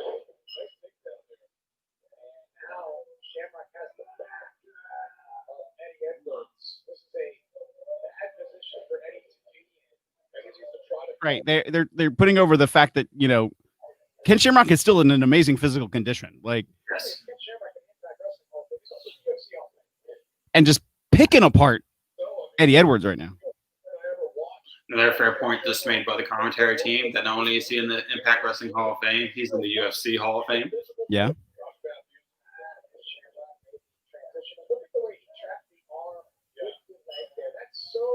So smart of Ken Shamrock. And look, it is. Eddie Edwards is the longest efficient wrestler, trained a lot in Japan. But you're talking about, that's like saying you're a good high school basketball player. You're there with LeBron James. I mean, this is the guy who created submission wrestling on the world stage. Is Ken Shamrock. Would you go that far, Phil? Hold on. Well,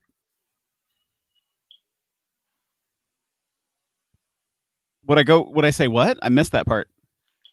Don Callis just said not only that Ken Shamrock created submission wrestling on the American stage in pro wrestling. Yeah, I'm trying to remember who came first. Dan Severn. Well, actually, Dan Severn was doing pro wrestling, before we all really knew him. I mean, he was competing in MMA while I was competing in pro wrestling. But so was Ken Shamrock. Ken Shamrock was doing like UWFI style matches as well. So that's what I was about to get at. That's why I'm saying, like, I don't know about that statement. I think you can argue he put it on the map. For the maybe for the more modern era or for the Attitude Era, yes. Yeah. I will say that. But there were people doing it. It's not like he right.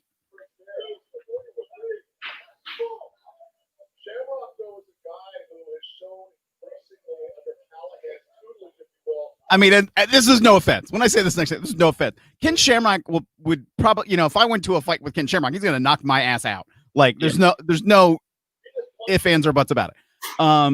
But you can tell he's pulling back a little bit. He's holding back a little bit on Eddie. Like, he doesn't want to really hurt Eddie. But I'm like, lay in those shots just a little bit, little bit, just let him know you're there. He did a couple little bit right there in the end before we threw him outside of the ring, but. I mean, you're Ken Shamrock.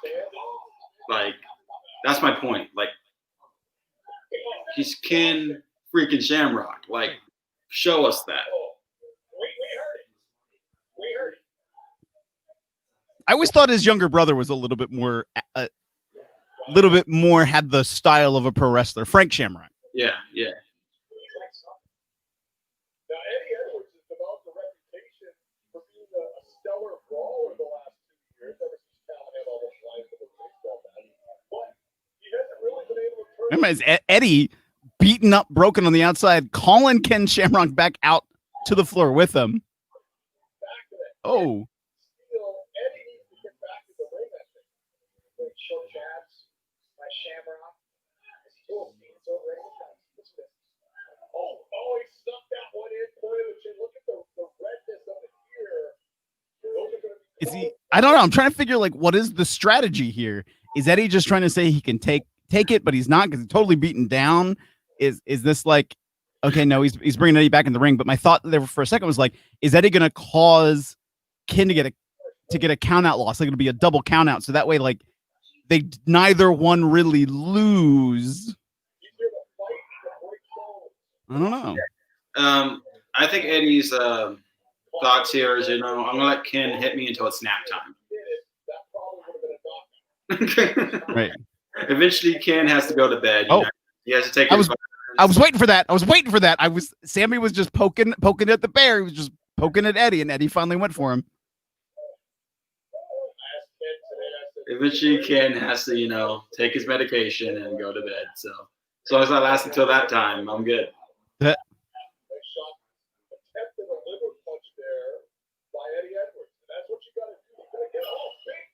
Eddie trying to make some distance, but really struggling with Ken. Trying to come back, fire back shots of his own, but you're going against a strike specialist.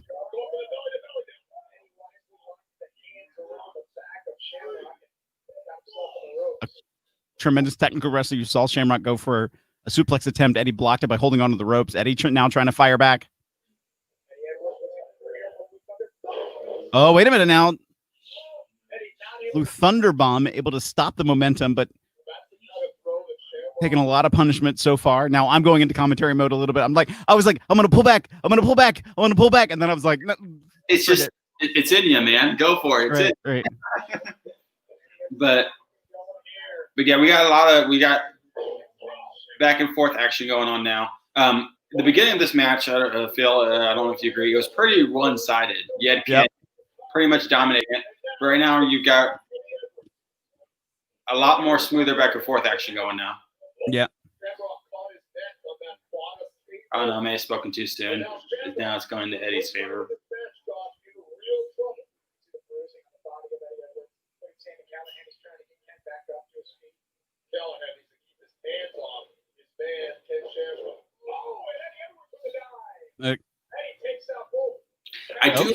I do like the pairing of Ken and Sammy. It is unique to see. Yeah.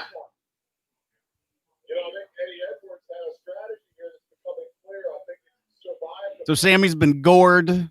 Now he's been dove upon by Eddie Edwards, bashing his elbow against the steel guardrail.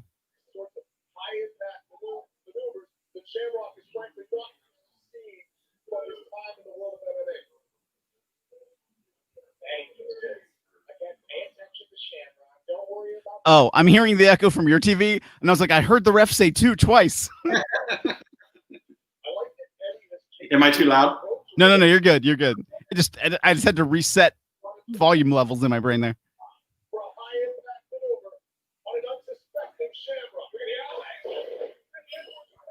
Eddie to the top.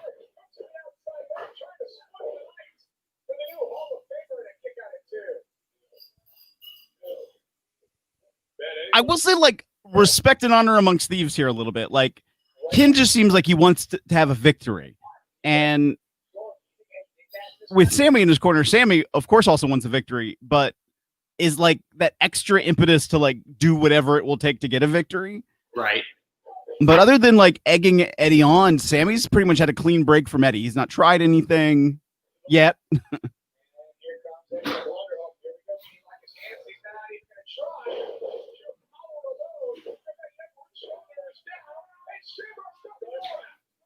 Ken is another one that, you know, if you asked me like 5-6 years ago, if Ken Shamrock would be back in Impact Wrestling, that'd be another one I would have not thought of. Right. And they'd be having a really solid run right now.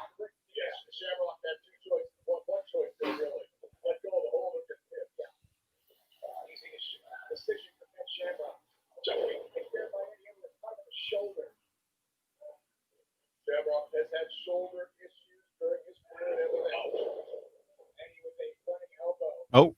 A concern in the eyes of Sandy Callahan looking ringside. But that might be the heaviest shot of the match from Eddie. Point of the chin on Shamrock. What the hell? So, like, you don't talk about how he kicked him in the shoulder when he's selling. Obviously, he's been knocked in the head. Like, right.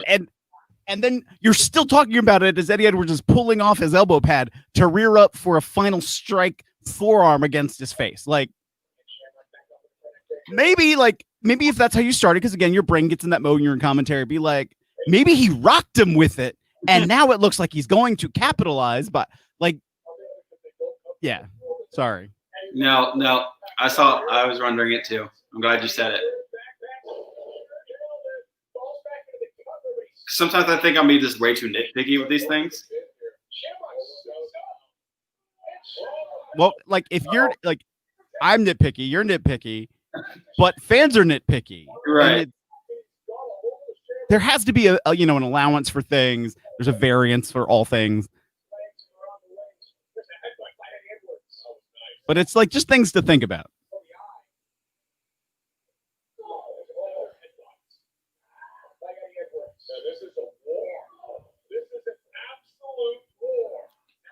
I can respect where they're going with this match right now. It is not, and I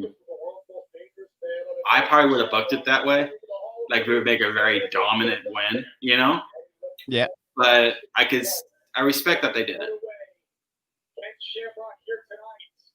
Going to say that, we don't know if Ken won yet, but right. But Ken having to fight for the win, I think, tells a good story too, if that ends up being the case.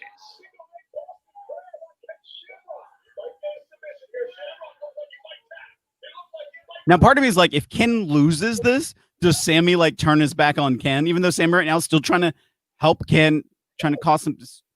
Oh, Sammy's hacking something. Sammy's hacking something. Always hacking something.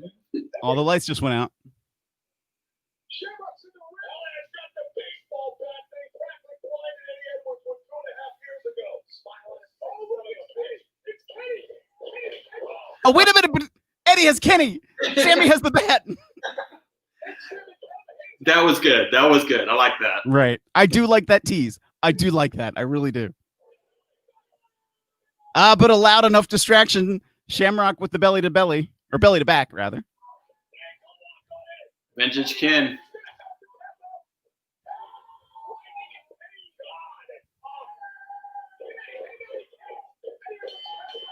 Yep. Your winner by submission. And you got Eddie bleeding from the mouth. Right. Which I don't know if they're trying to, if that was. He was starting to bleed earlier. Like you saw a little bit of that at one point in the match.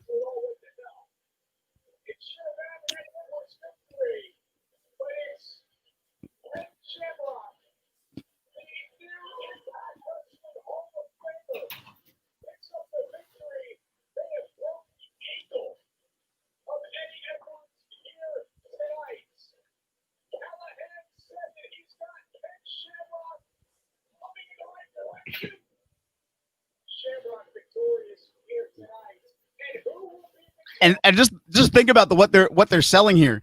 That Sammy's gotten behind the mind of Ken Shamrock and has distorted the view of Ken Shamrock to follow him. Right.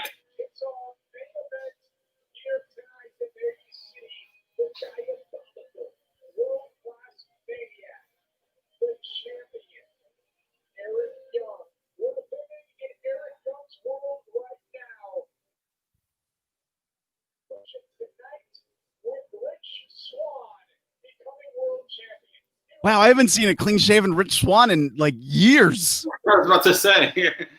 I had a half moment of like, who is that? It's Rich Swann. Is that Pope?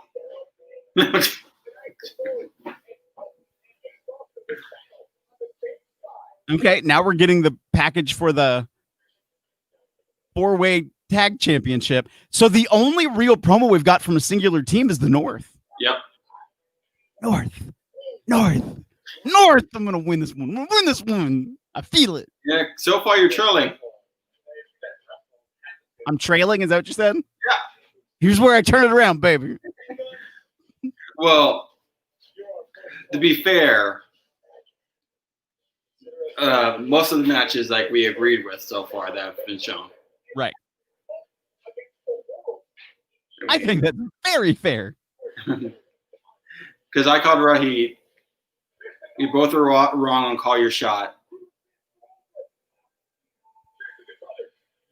But sort of, because then we had like each had teases of like we knew something Heath Rhino-esque was going to be involved in the final part of it. And there was. Then I called Moose, and that's where we are so far. Yeah. Did we both call Ken? Yeah. Okay. That's why I didn't mention that one. Because I'm like, most of them we've agreed on so far. Right.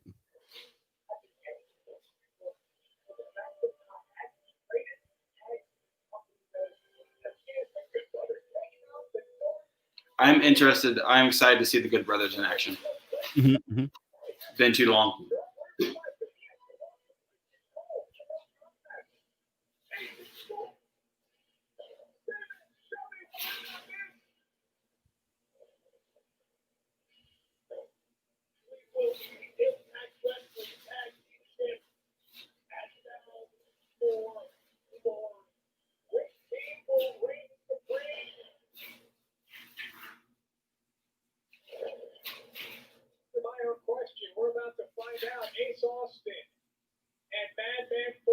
Okay, 4-way tag team action. Getting ready to get started. Here we are.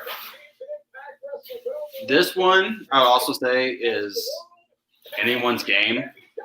So one of us could be right, or we both can be wrong. Right.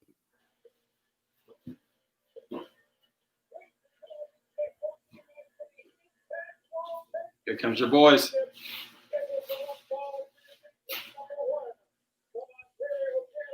Probably shouldn't say that too loud because aren't Ace Austin and Evan Fulton truly your boys? That is true. That is really true. I mean, the North are totally going to win, but if Ace Austin and Madman Fulton won, I would not be upset. Like,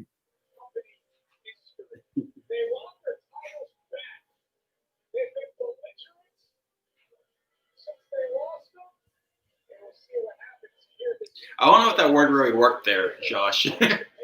they've been belligerent since they lost them. Have they been belligerent? Like that's a strong word. Like they've been belligerent.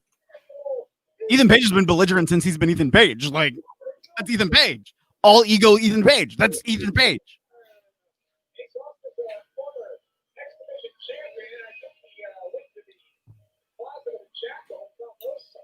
Sorry, that was Ace's music. I had to go with it for a moment.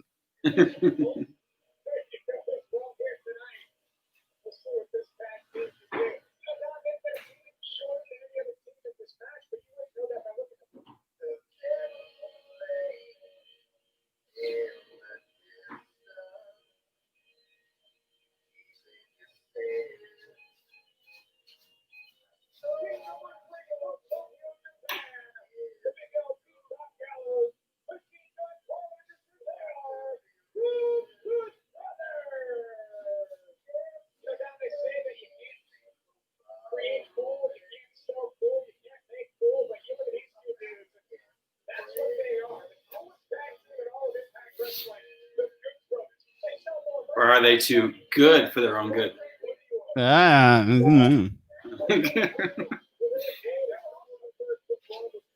Here we go.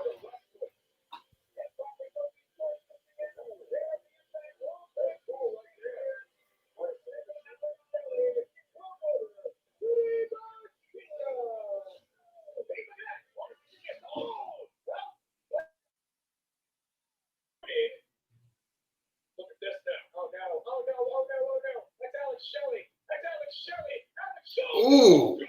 Ooh. Ow.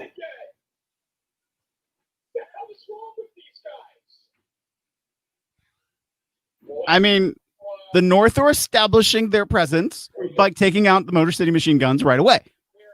Take out the champions. Hey, one team out of the three others you have to beat. Oh, Shelly. Ah.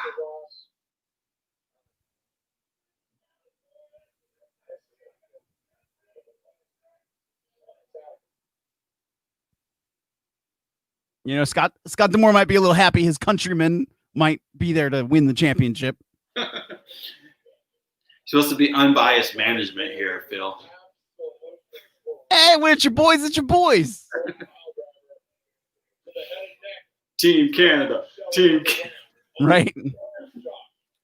Oh, Canada. My home and native land. True patriot love. To all our heart. I command. We see the way we see the light. Something like that. I'm trying to remember. Like, I'm channeling Robert Goulet from like Royal Rumble videotapes from like 1992. So like, I probably got it horribly wrong.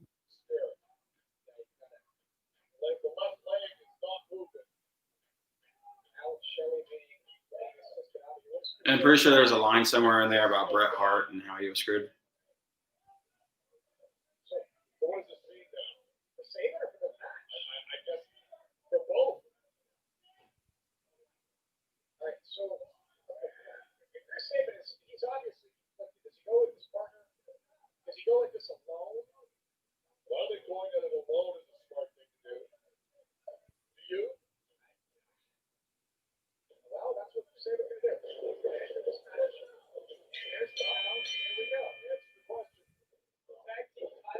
My sync is slowly catching up to you, so I just heard the ring bell 4 times in a row. That's awesome. There's one thing I will say. I don't know if anybody else is experiencing this, but there has been a couple of times where I've had to like back out a fight and like re-enter, and then it's fine because it'll like buffer and freeze. I don't know if that's fight. I don't know if that's Bound for Glory, but it has been an issue. Could be my internet too. Fair.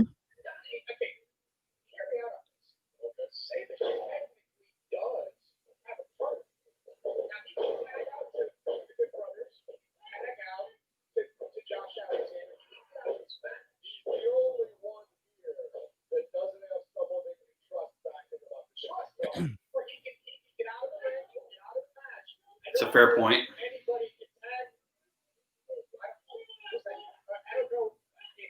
Right. Oh, Ooh. hanging choke. Right now, Chris Sabin is on an island on his own. You could say That's fair. he technically could tag anybody, but what good does that do him? Right.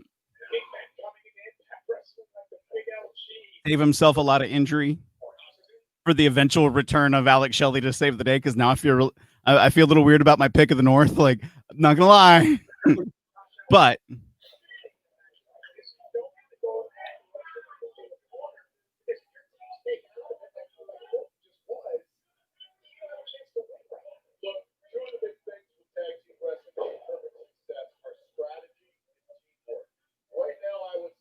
I mean, oh, now I'm faster than you. How did that happen so fast? I didn't reset it. I'm now like a second ahead of you. oh wow. I was going to say, I just now noticed I'm kind of a member of the North right now. You are. Look at you. You subconsciously knew it. You knew it all along. That the North are going to win this.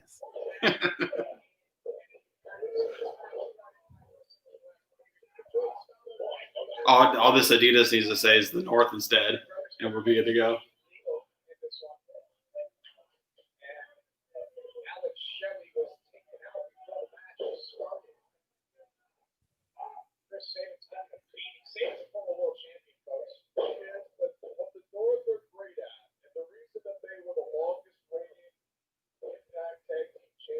I mean, I like the reminder that the North were the longest reigning tag team champions in Impact history. They have strengthened strategy, strengthened teamwork.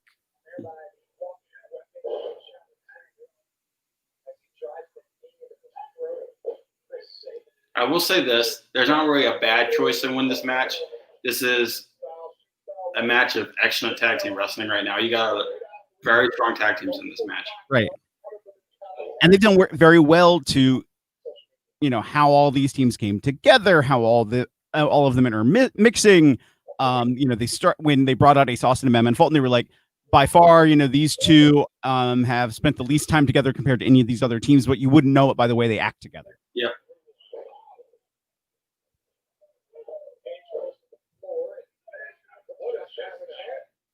Oh. Nice by Josh Alexander there, even though it didn't connect. Right. That was a beautiful moonsault. Mm-hmm.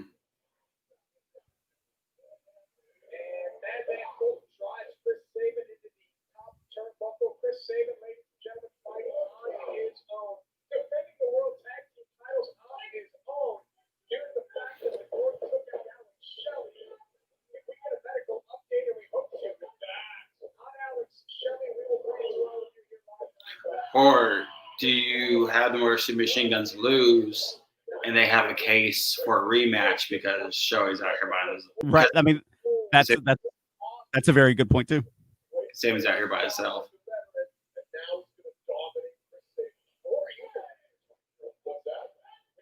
Like you have a redemption story of Shoei getting better, and then they come back. I can see that.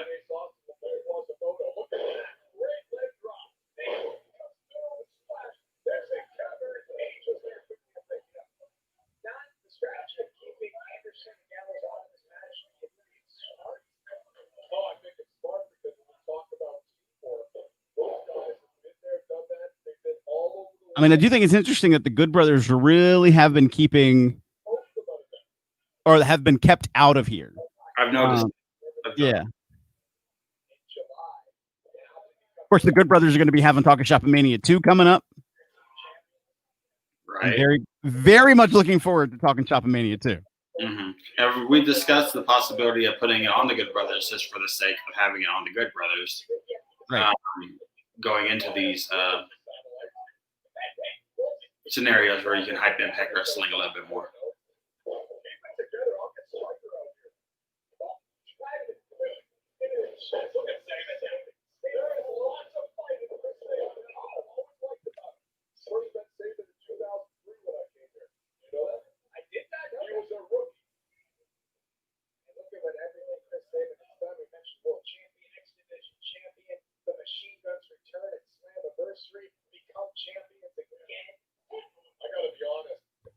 What? And that was what? Summerversary, I would say. Say that again? Slammiversary, what? Like, we're going on, like, what, 4 months ago? 5 months ago? Something like that, yeah. So it's been about a 5-month reign for the Machine Guns.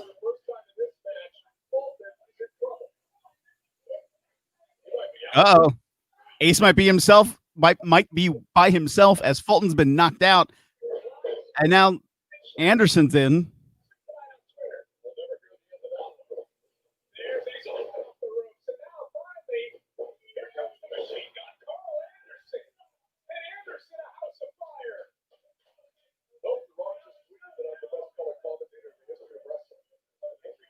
What? You're going to verify that? I'm totally going to verify his statement. If The Rock did tweets that Don Callis. No, he totally doesn't. The only thing he said today was got to crush this training session, but UFC 254 just started. That's his only tweet today. Nothing about Don Callis. No. I'm even checking his tweets and replies. Oh, he did respond to a Scott D'Amore tweet thanking The Rock. He just did that about 8 minutes ago, but did not say anything. I repeat, anything about Don Callis. Anything. Yeah. Well, you know what?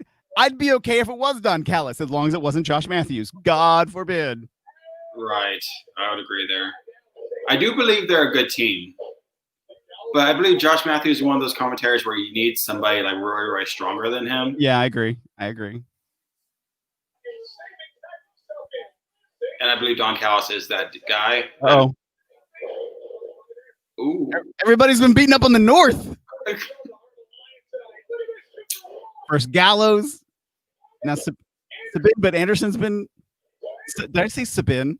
Yeah. That's right. Chris Sabin. Sorry. My brain went Power Rangers Saban, and like I just had a moment. Sabin getting rid of Anderson and Gallows. The North are still on the floor. I think Madman's unconscious. Ace, I'm not sure where he's at right now. Throwing cards like Gambit. Sabin up top. Oh. Almost. It was almost Good Brothers.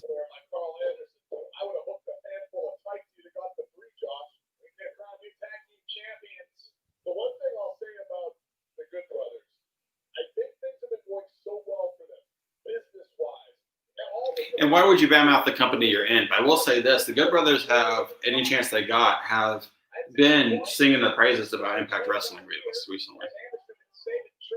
And granted, do you say that about the company you're in? You know, Mm-hmm. but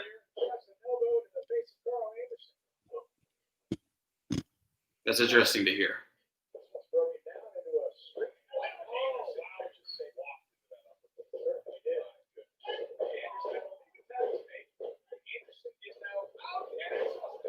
They're constantly saying people are sleeping on Impact Wrestling. Yeah.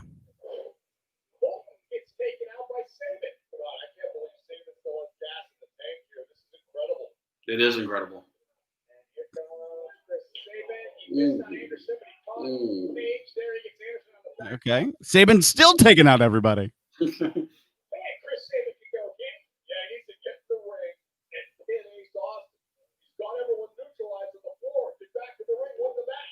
What do you know? You don't know what you're talking about, Don.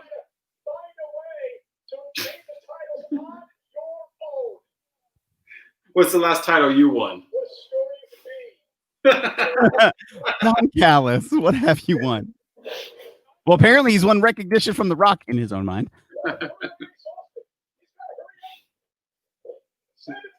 He has won 2 different tag team championships and 2 singles championships. Okay, all right. He was the Border City Wrestling Tag Team Champion with Terry Taylor. Okay. He was the Lutte Laudinière Tag Team Champion with El Diablero. And he was the West 4 Wrestling Alliance, International Wrestling Alliance Heavyweight Champion twice and Canadian Heavyweight Champion 5 times.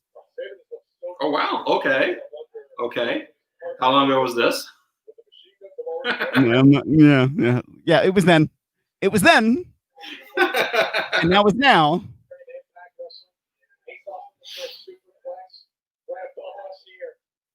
And that they're against Border City Wrestling. I'm pretty sure it's a fine company. But Ran by Scott D'Amore.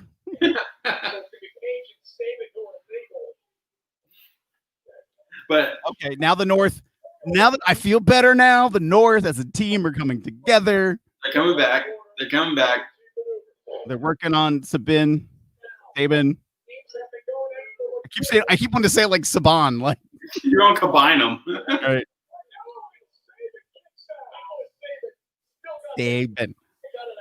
Sabin kicks out. He's not a Megazord, you know? Like, Saban. With him and Alex Shelley combined, they are bound for glory. Oh, Froze on you? Froze on me. Yeah. There it goes. that was a whole melee of everybody rocking everybody. Gallows the only person left standing. Gallows now hunting over everybody. Ace Austin making his way to the top rope, gets caught, choke slam. Oh, but no, Ace kicks away. Ace maneuvering quickly out of the way. Coming off springboard kick to the side of the head of Gallows. Ace coming off the ropes. Ace up and over drop kick. Gallows to the outside, to the floor. Got great distance there. Now Ace and Fulton back in the ring, laying in the boots to Anderson. Anderson being propped up on that top turnbuckle by Fulton. Fulton, see, I had to go there. I'm just bad. It's good because I'm trailing behind you now, so you're catching. Uh-oh. North rocking Madman, but Madman's still on his feet. Ace is perched on top of Madman Fulton, but, well, maybe not. Oh! Ace just sandwiched in between both members of the North. Now the North going after Anderson. Nice.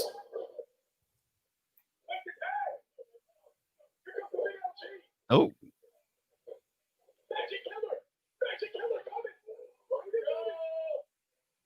I was say Josh Alexander was almost done so there. Oh, right through the throat. That was uppercut. Looked like it was like a throat cut. It did. Now I'm behind you again.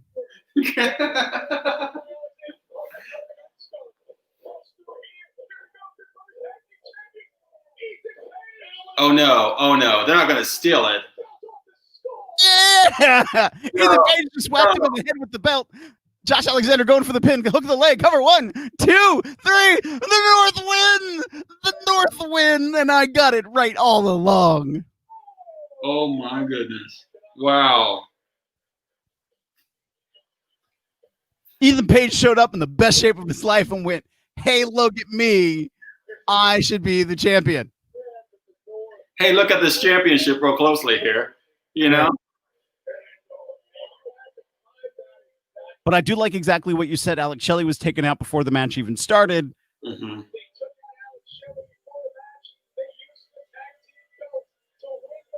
If you haven't caught on yet, the North won.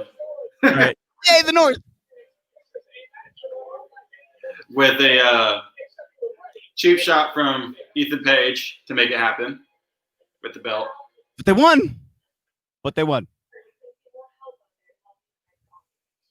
Oh, the wedding. I forgot about it. It had escaped my brain that there was a wedding. What's a wrestling show without a wrestling wedding? Right?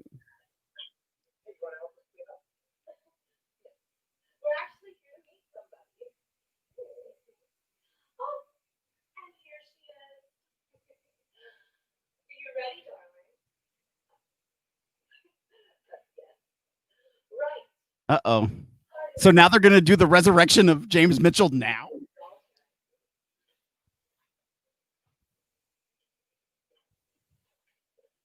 Oh my goodness. Wait a minute. They're not going to do the wedding, but now they're going to do the resurrection?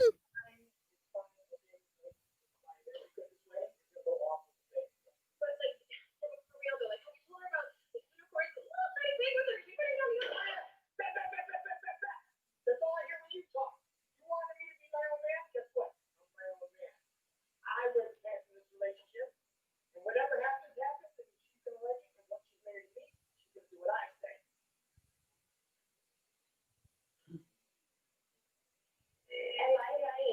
So Taya's upset that she got rid of Bravo so Bravo could be his own man. So he's going to marry Rosemary, who's crazy. And Rosemary wants James Mitchell to give her away. And she beat Jessica Havoc. So Jessica Havoc will help Rosemary resurrect Father Mitchell. So he's around. Meanwhile, Bravo is going to go to the ring, but it looks like Taya's upset that Bravo is becoming his own man.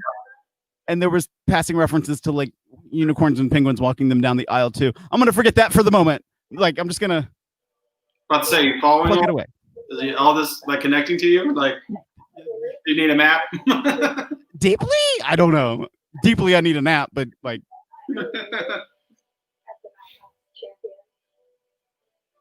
Not gonna lie. Okay, weird wrestling brain Phil. I really thought for the longest time, I didn't realize there was two different people. I thought Don Callis, John Callis. Now there's three people. I didn't realize that Don Callis and Father Mitchell were not the same person for the longest time. What? I don't know why. In like way old days, we're talking like 20 years ago, I thought they were the same person. Way different people. I know they're way different people. I don't even know why my brain went there. They at one point both had really long hair. This match should be good. They're hyping. I think we have the Knockouts Championship match coming next. Yeah.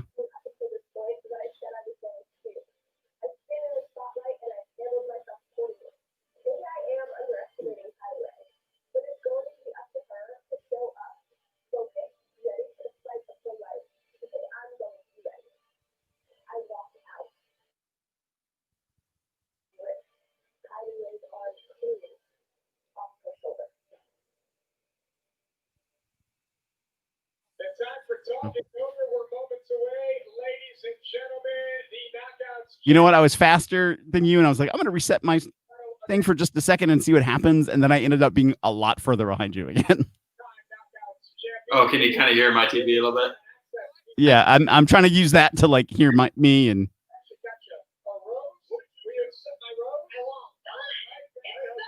Have you tried oh, you said you have reset it. Yeah. Like I fully backed out of the Fight app and went back in when I was behind you and it caught me up.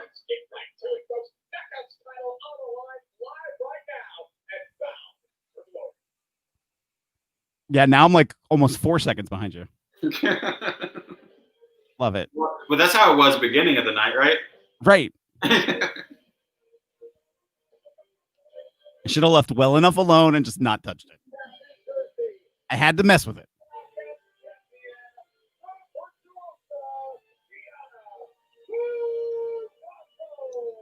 Deanna coming to the ring with Kimberly.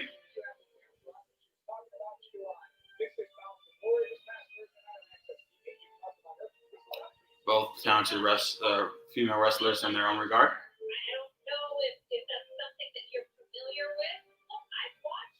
And I'm wondering, like, the dynamic that Kimberly is going to play in this match on behalf of Deanna.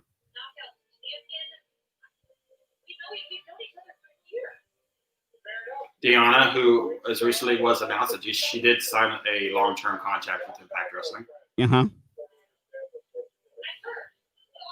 Because that was one of the things that was on the back of my mind with picking Kylie Ray was she's been pretty date, from my understanding, per date up to this point. So do you keep a title on somebody you don't already have? Right. Very true. But that doesn't seem like it's a factor now because she is long. Well, where's Kylie Ray? They just played her. Oh, wait a minute. They're giggling and laughing in the ring. Kylie has yet to show up. Kim, I wish so bad that I could say I was surprised. Hmm. Yeah, I think they did something. Some shenanigans happening here. Right. Hell, I've been telling you. I'm not surprised at all, but you know what? I told Impact Wrestling I would defend my Knockouts Championship tonight, and that is exactly what I intend to do. So, any man, any woman that's alive in the Impact Wrestling women's locker room or men's locker room, let's do it right here, right now. What is going on? Oh God. Oh, no. Oh no. No. Su Yung? She's taking over. Susie is not here. Su Yung is back. No more of the Susie mess. Uh-oh. Uh-oh. It definitely is an uh-oh for Diana Purrazzo. This could spell doom for Diana's reign right here. And literally in the chat on Fight, someone's like, but seriously, what happened to Kylie? Like, I went to Kylie's like Twitter feed, like, anything being said about this? Like, what happened? I don't know. Nobody has the answer to that question. Nobody knows where Kylie is. And now we've got Sue Young. You bang in the ring with Sue Young. They sent you to the up that row. Could we have a couple champions by the end of the night? Demon, it's not fun. Very possible. You can prepare for it. You can train. I'm not gonna dive in there. If you get the reference, you do. If you don't, you don't. Sorry, I broke something and I was trying to fix it next to my computer. I wasn't talking about you. I was talking about the public. I'm like, if you don't understand that reference, then I think I totally missed what you said. I'm sorry. oh, I said we could have a couple of champions by the end of the night. With Su Yung being in the ring right now. Right. Do you blame her? She's married to a certain someone. Well, yeah. Wasn't bringing that up. I'm walking by it. Like, there's a sidewalk down a hill. I'm over there. That's a story right there. There's a beautiful championship right there. The Impact Knockouts Championship. You're not gonna touch that with a 10-foot pole. Nope. Like, but where is Kylie? Will Kylie like come down halfway in the match and like just cause a distraction, gives Su Yung the victory?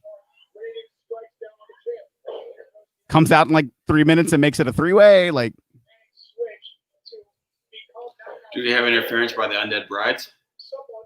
and then one of them is Kylie. I bet. I wonder if they're playing this off because I wonder if she was in. They're gonna say like she was in the same realm as Father James Mitchell. Yeah. So the floodgates are open right now. You see what I'm saying? Yeah, very much so. I do, because I just think she's such a technical marvel. But here's the thing: you're gonna have to weather the storm. You're gonna have to gather yourself, collect yourself, and come up with a strategy that you don't have because you're prepared for a technical wrestler, not a monster. We sit about a week away from Halloween, and imagine Su Yung becoming Knockouts champion here tonight. Diana Purrazzo and Sue trading shots. I mean, this is not where Diana wants to be. She does have Kimberly in her corner. Kim is standing right out here in front of us. But when that goes for Diana to retain the Knockouts title here tonight. Josh, this may not be where Diana. Ooh. Oh, yeah. Yeah. Yeah. That one's gonna hurt in the morning. It hurts now. It hurt me here. Yeah, coming from a wrestler, have you ever had anything similar done to you? Actually, that I've had that same move done to me. That hurts. The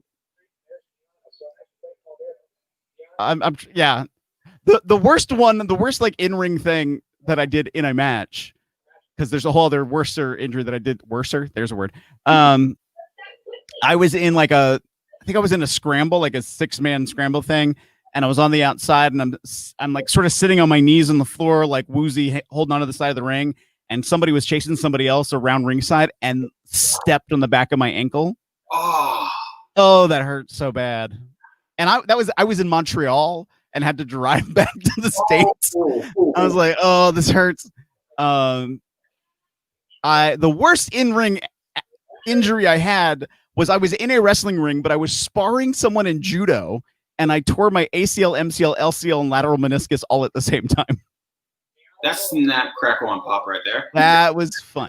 And the worst was I knew I hurt myself, but I was like, okay, I'm okay. I'm okay. I stood up. It's like, all right, I'm okay.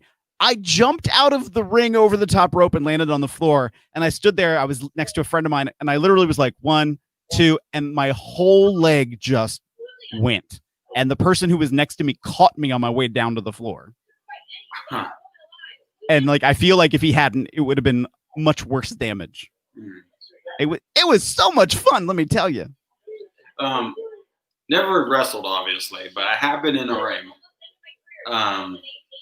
Due to some connections in my family, due to some connections, just being in the community, yeah. And they say the corners are the hardest part of the ring, and I would agree from what I've seen, from what I've felt. Yeah. I mean, because you got metal bars right there, right? Yeah.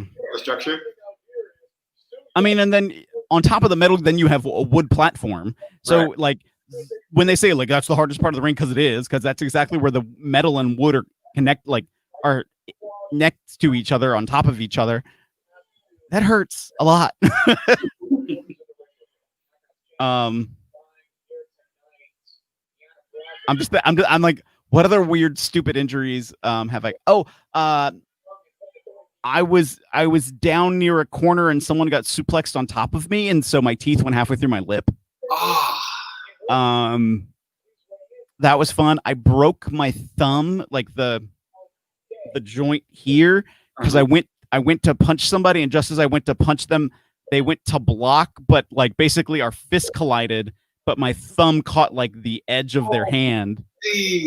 So that jammed my thumb up. I mean, I've had tendonitis in both wrists forever now.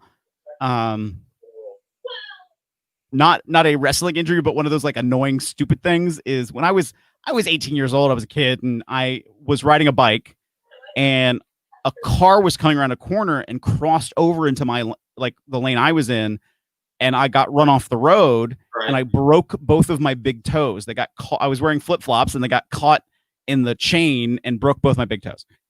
Well, I was competing in judo then, and I didn't want to stop, so I was like trying to tape them up. I kept like re-breaking my toes, and then like oddly enough, in the last couple of years, they've started to ache. So like it still bugs me now and again, one worse than the other. And just like yesterday, or no, like 2 or 3 days ago, I was like, this just hurts. Can I massage it out? Can I like somehow stretch my toe out? And my left toe popped, and it felt like it went back into place, and it felt so good. After all these years. After all these years, I was like, oh my God, this is great. Random injuries. The most random one I had is like growing up in a small town America, you have to think of ways to like entertain yourself, right? Right. So I think, I don't know, I'm like 14, 15, something around there. And I'm playing tag with my eyes closed at like 11 o'clock at night on a bicycle. And I'm like putting that together. Okay, eyes closed, hide and seek on a bicycle. Okay. And I run into the back of a truck. Okay. My neighbors had a truck, and I go flying over the truck and land on the other side onto the driveway, the cement driveway. That was an injury. I landed face first. I don't know. Hold on. Barely see it. Yeah. So 3 weeks ago, I was helping to put together a ring, and 2 boards pinched my arm. And so like I still have the mark from that. It just happens. You kind of get used to it. You get banged up. Yeah, and part of being boys too, being young. But I mean, that's part of it. I'll be right back. My laptop's about to be mad at me. I need to plug it into the charger. Be right back. So Deanna's pulling out all the stops to try to beat down Su Yung. Su Yung taking a big brunt of the onslaught so far. They're making a big point now to say, Deanna did not prepare for Su Yung, but now is really, I don't want to say handedly taking care of her, but is now currently in control of this match.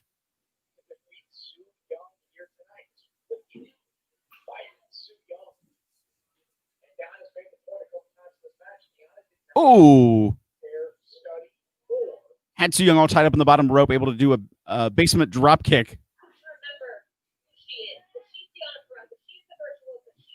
She calls it the Paradise Lock.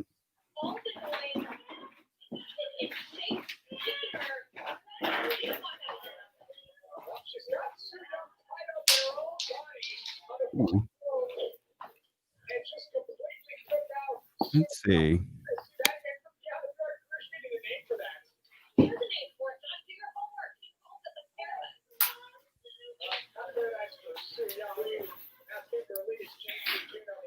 All right.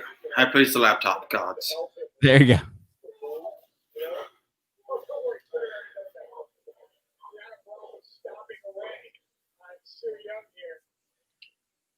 Miss anything exciting?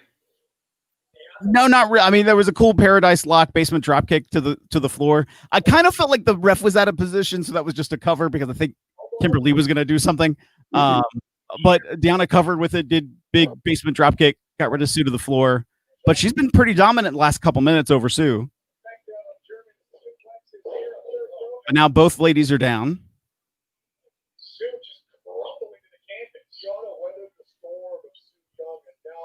Yeah, popped up on my screen. It's like, you got 3% battery life. I'm like, oh crap.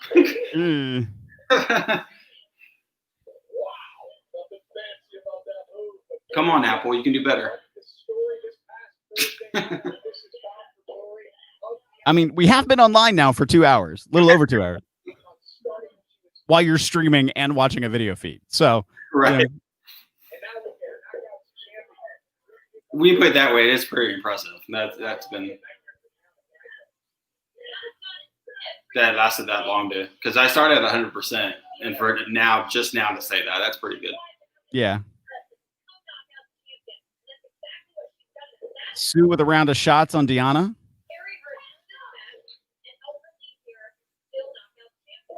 Has control over Deanna.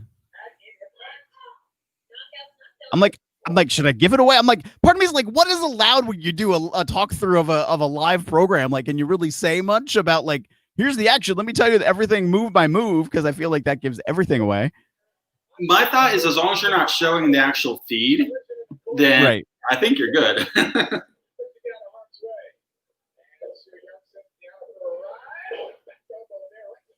But Sue looks as crazy as ever. I mean that in a compliment in every single way. All right. One more short break. I'll be right back. Okay.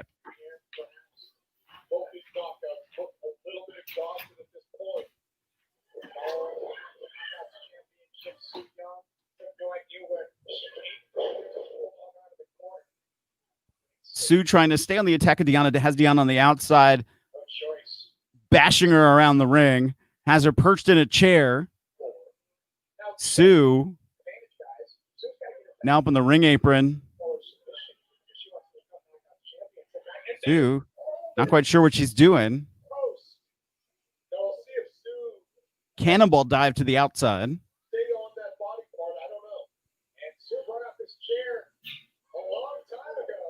Deanna could be out on the floor, but Sue now has to bring her back into the ring.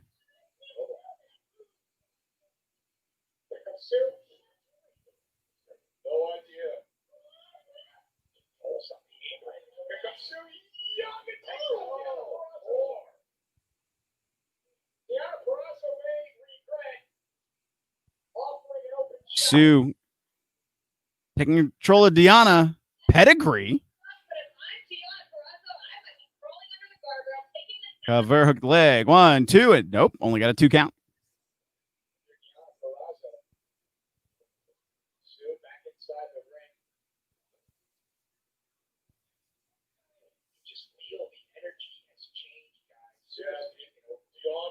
You should see my face right now. I'm sure you can see my face right now. Sue's pulling out the glove. Pedigree over the pin. There's a cover. We're going to new champion here tonight, folks. The glove, the blood-stained glove. Mistakes it too. Oh, boy. Oh, Oh, God. Deanna Ducks gets out of the way, has her up. Sue almost pushes Deanna into the referee. Oh, now Deanna almost goes in the referee. Deanna now knocks out the referee. Looks like intestines. Blood-stained glove. Oh, smell it from here. It is just nasty out here. Pile driver counter. Deanna's got her up. Oh, cover hook the leg, deep cover hook the leg, but referee is down. Trying to catch his breath after that kick. I'm really not doing great commentary because I'm trying not to do commentary because why should I do commentary? I feel like I'm giving it all away. Don't mean to be giving it all away. Kimberly now in the ring has a steel chair. Steel chair across the back of Sue Young. Whoa, that's it. That's it. You're champion. Shoulders around. Go right. Turn around, Brad. That was it. That was 3 seconds. Oh, no. Kimber now dragging Sue Young back in the middle of the ring The ring. for Deanna. Kimberly with a steel chair. Sue Young right up the back. Oh. Oh, but Sue Young gets out of the way. This is going to be it. Missed to Kimberly. Peraza, this is why Deanna's friends with Kimberly. Oh, but Deanna able to turn it around. Armbar submission. For exactly like these reasons that we're seeing here tonight. Gonna break her arm. Shades of what Deanna did to Susie. No, Sue Young got it. Oh, God. She has the Venus de Milo locked in while she was in a Rings of Saturn by Deanna Purrazzo. Deanna's got the armbar. Deanna's Breaks the hold from Deanna. wrenching all the way back. Well, Susie. Ooh. Sue Young and Pump kick from Deanna. Sue's still up. Sue pops her arm back into place.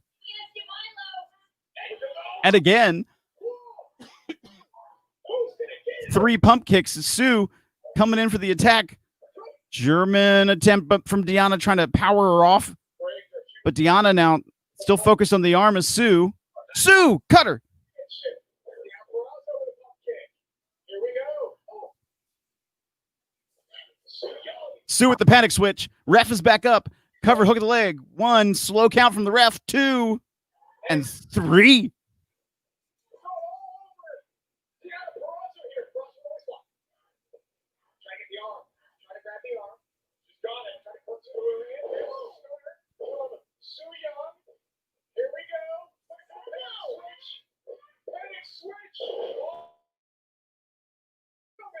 Sue Young on this night and all for glory has become Knockouts champion. Here is your winner, and new Knockout champion. Well, so for anybody who says that this was unfair, that Kylie Ray wasn't there, Deanna did say she issued an open challenge to any man or woman in the back, and Sue responded.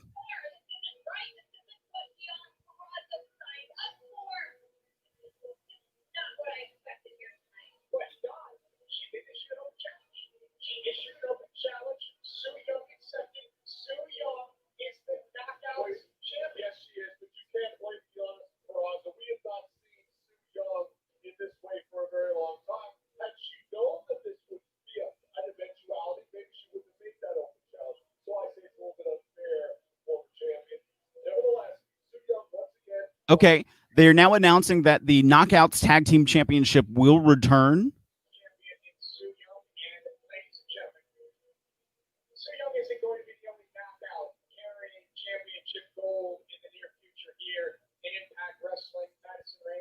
As So they're going through how they're going to determine who's going to become the new Knockouts Tag Team title, she herself a former Champion. champion. I could not be more excited for this. And what a So at Hard to Kill in January, which Josh said was in 2020, it's actually going to be in 2021, but that's okay. In January, they're going to crown brand new Knockout Tag Team Champions. Have to wait long to find out who will become the first Knockouts Tag Team Champions because the titles return in 2020 in January live on pay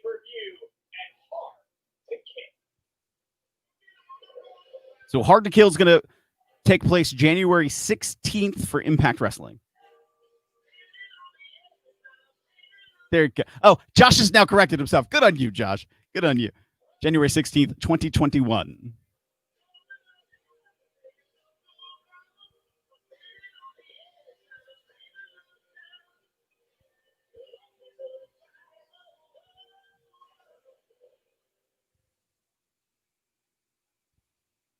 January 16th, 2021. I said 2020 earlier because this is like the year that just won't end. Ladies and All right, now we're getting the promo reel for the main event. We're going to be seeing Eric Young take on Rich Swann. A clean-shaven Rich Swann, by the way. main event, the Impact Wrestling World Title. What a story it's been. What a roller coaster ride it's been as the rivalry increases between the champion Eric Young and the challenger Rich Swann. Slammiversary did not go as well. With experience and the ability to change on the fly. I had a switch. The first thing I felt was one of the buttons.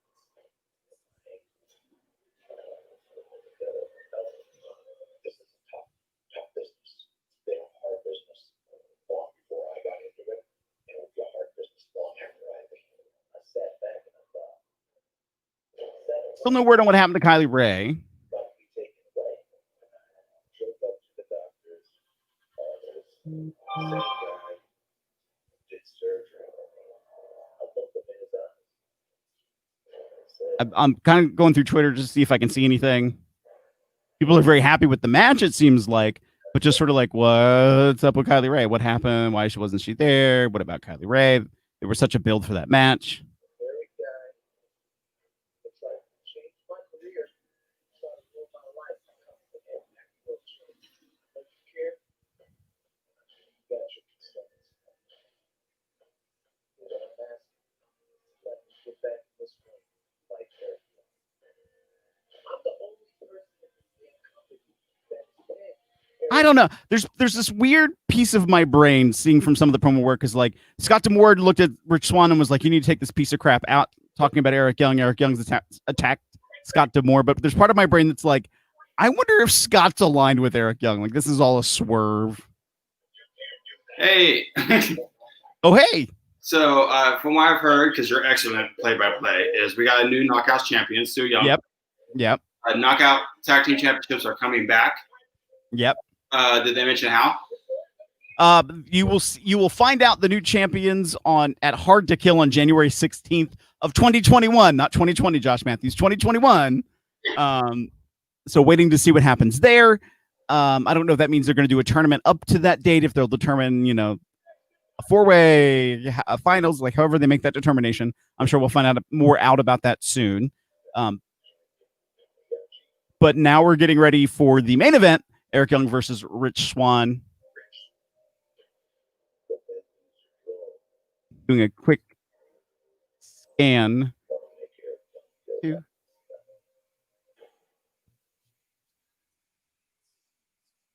Okay.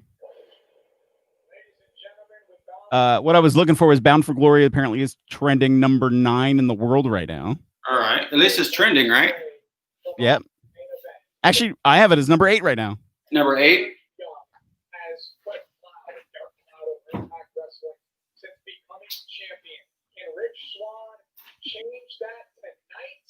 Let's find out. Rich making his way back down to the ring.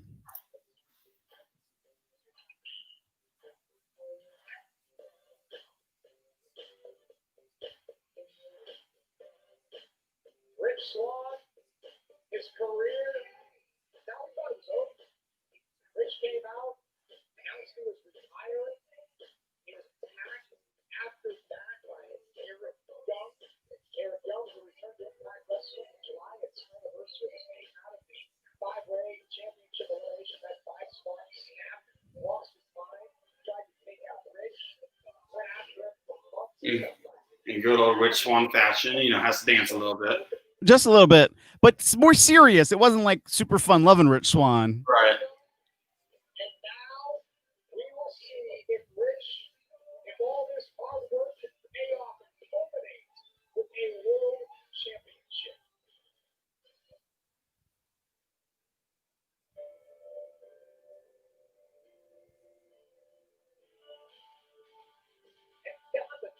And now they're talking about, the strategy, the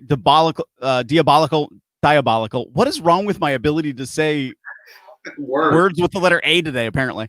The diabolical manipulations of Eric Young.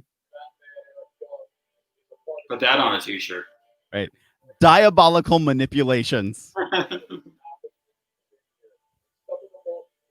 I was like the clean shaven, like including bald headed Eric Young. Like, I like the look, though. I do like it. I do too. Even if I thought for 5 seconds it was Bob Holly, it's a good look. Looking very Hannibal Lecter-ish right now. Right. Or Mankind, depending who you ask.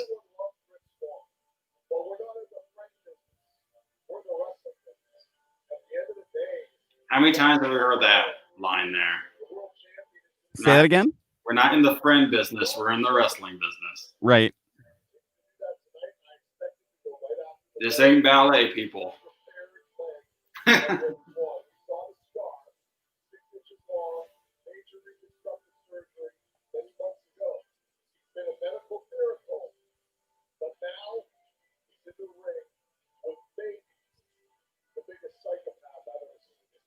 All right.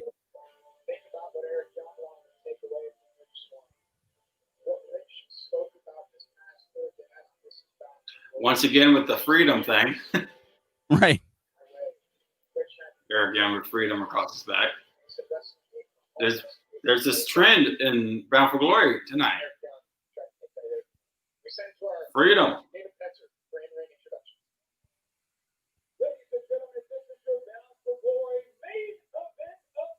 Okay, I'm like a good almost 15 seconds ahead of you, if not 20 now. Oh, wow. Like, I'm already through ring introductions. Oh, dang it. I was like, I don't want to give anything away. Nothing's really happened yet. That's why I was confused. It was like, did Freedom come out? Because I sort of have my commentary still slightly muted. Like they're into the match right now. Now I'm 2 or 3 seconds behind you. I could. Yeah, I backed out. I went back in to see if I could sync up with you. Gotcha. They're giving each other intense staring looks. Oh, now he goes in. Rich up and over. Yeah. Okay. Pretty in sync. Okay.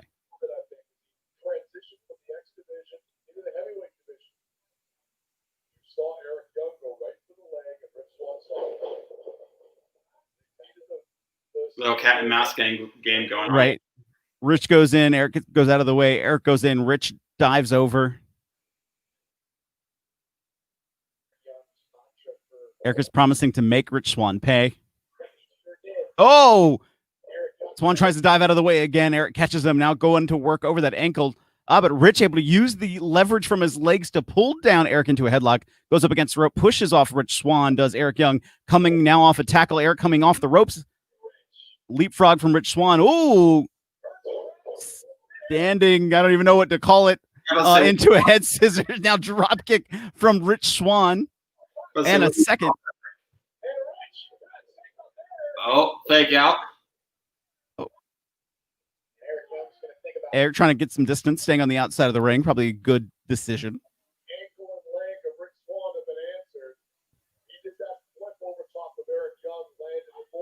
Will this be Rich Swann's night? I don't think so.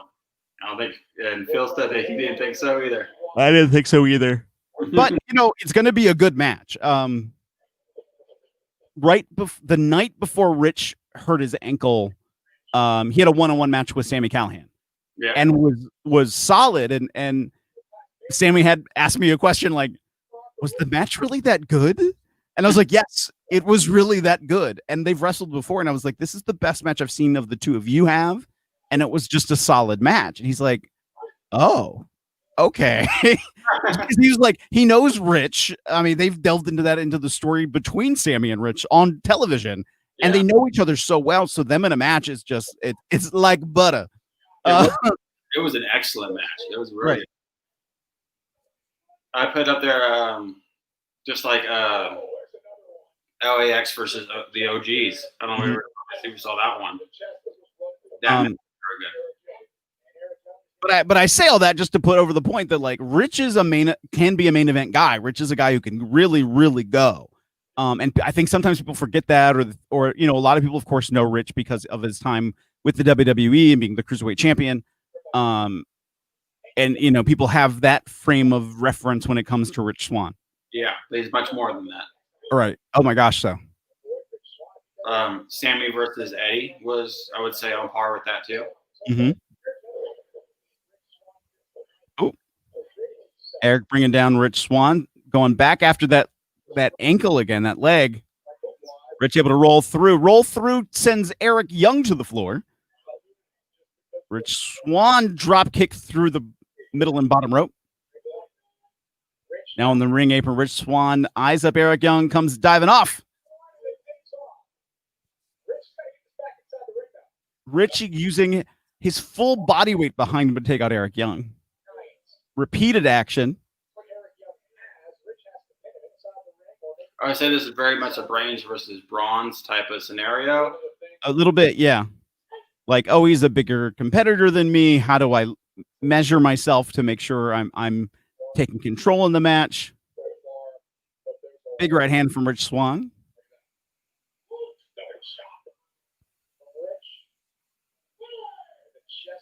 Rich now measuring Eric Young, comes charging in. Eric goes to send him back in the ropes. Rich, oh, I thought he caught himself, but caught himself on his head. I know, on his head, like yeah. So it already, they're painting as maybe injured Rich Swann, like he came back too soon.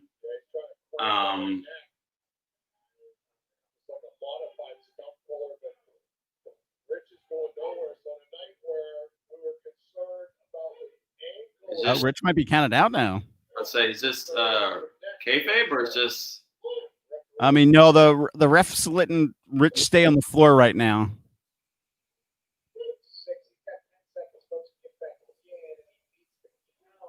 But he's back in the ring. Eric's going right after him.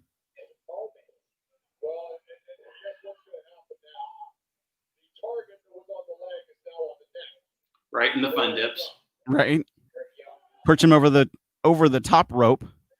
But Rich fighting off Eric. Oh, but Eric just pummeling away on the upper back and neck.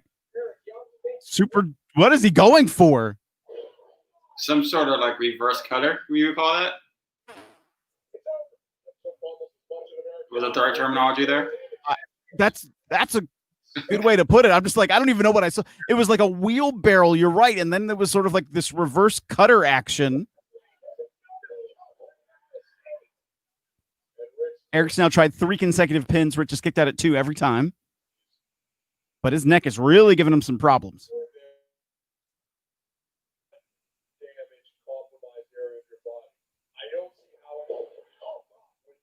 Ooh, nice camera angle there. Oh, that stomp. Yeah. Oh, yeah.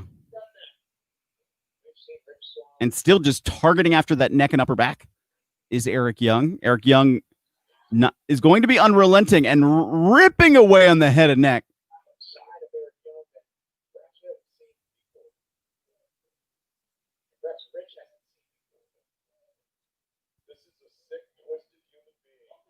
To say the least. Right. Eric. The diabolicalness of Eric Young. Yeah. Diabolical. There you go. Diabolical. Yeah. What does he like to call himself? He's like the maniac of wrestling, or what is it? Yeah, they said it earlier. I did miss it. Eric just staying on Rich Swann. Has the leg hooked. Has the neck wrench. With the crazed look in his eyes.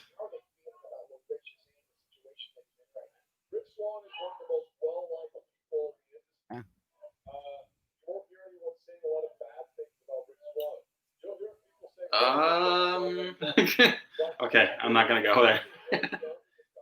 I missed it. Sorry, I was trying to find his current nickname. You won't hear many people saying many bad things about Rich Swann.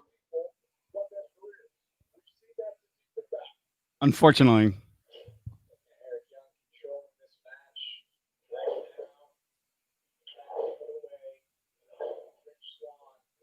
Rich fighting off Eric Young. Rich coming off the ropes, gets caught, ran over by Eric Young. Back elbow connecting now. Eric with a deep cover, hook of the leg, 1-2, only gets a 2 count. Mm-hmm. He's trying to get in Eric Young's head a little.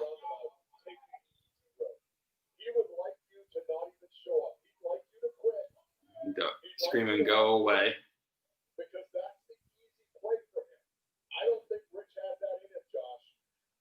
There's a neck breaker there by Aaron. Neck breaker. He's grabbing back and his neck still kicks out at 2. The danger here for Rich Swann in the immediate sense is not the pain of the neck. It's if it starts to impact the nerves that go down that side of his body and weakens his leg and arm. I don't see that happening yet, but that is the concern. One thing that I'm seeing with Eric Young's style is very much, he's doing a very much a, well, how can I injure you? All right. Well, he told Rich before the start of the match, like, this punishment's your fault. I'm giving, you thought what I did before was bad. Wait till you see what I have in store for you next. Next. I'm trying to say next. Right.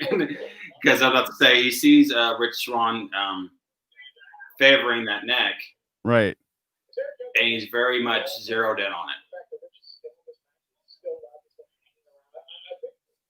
Eric Young, like I said, he would love Rich to quit because that would say something about Rich Swann. Oh, Rich able to land on his feet. Rich firing back up against Eric Young. Repeated chops, that big right hand. Eric now in the corner. Rich goes to whip him in. Opposite corner. Oh, but reversal from Eric Young. Up and over goes Rich Swann, but he gets caught. Eric Young. Valley driver. Oh. That was a very pointed Death Valley driver, like Death Valley brainbuster driver. Like Death Valley brainbuster.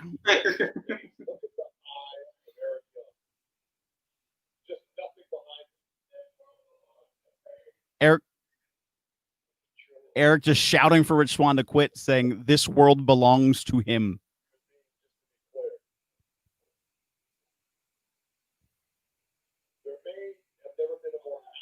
Young stalking after Rich Swann right now. World-class maniac. There's the term. Yeah. There you go.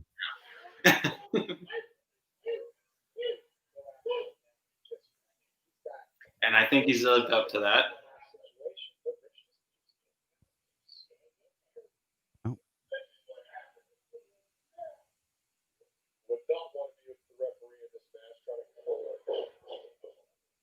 Any point in this match thus far, as the referee, as a thought pressed in his mind, I got to protect Rich. No, I think from what we've seen Rich Swann come back from, I don't think it's the normal standard of the normal. So I think this referee is going to let them. No, I think if you're the ref, you stay out of this. Right. Keep your distance, ref.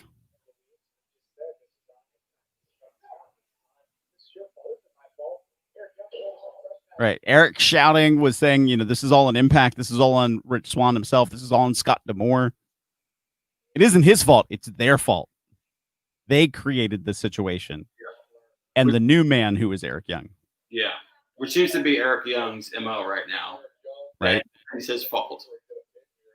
He's very Gene Siski about this. I was just thinking that.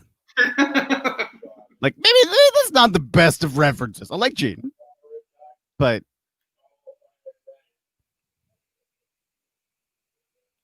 yeah, any moment he's about to punt a baby into the audience, I just found out.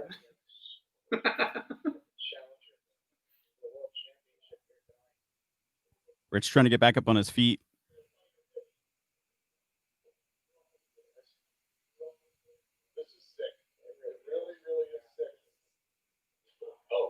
Eric just punishing Rich Swann.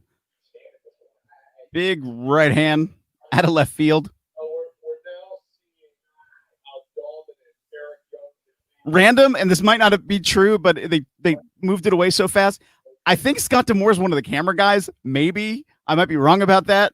It like very Scott-esque looking guy in a face mask. So I couldn't quite tell. And it moved very quickly off of the person. So that'd be weird. I'm just planting that just in case I was right. It might not be. It might have just been, my imagination putting things together. But Or maybe they're just so, short-staffed that they. no, I wouldn't go there. I'm like, they're planting a seed. I'm waiting for like Scott DeBoer now to get involved. That he was really a cameraman in disguise. It's like, hey, everybody got to do multiple jobs here tonight, like. Right. Rich not staying down. Eric Young trying to get Rich Swann to quit. Swann saying no. Keeps trying to get back up.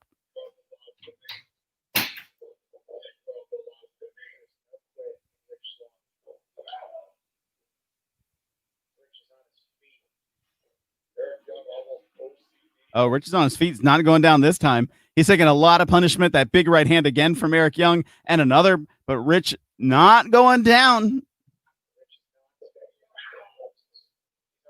Rich fighting back up.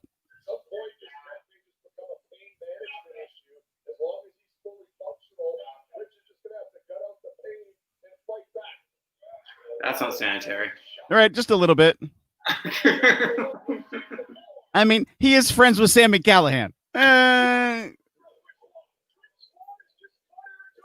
Rich repeated right hands. Now taking control like a man on fire over Eric Young. Eric Young up and over the top rope. Oh, Eric tries to go to the top rope and Rich meets him. Big Beal off the top rope, but Rich, that took a lot of energy. That big flurry.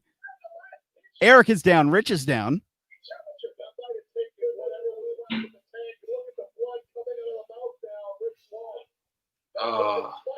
Uh-oh. Rich has been busted open.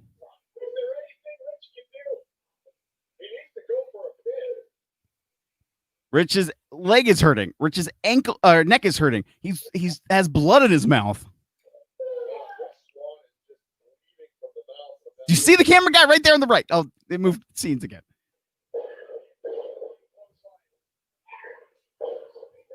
Again, it's probably totally not him at all, but it gives me that little thing in my brain goes off about like, we're planting seeds here.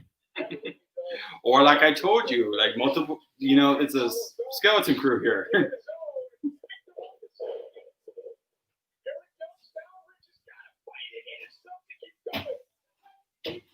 Eric Young is down. Rich climbing up to the top rope.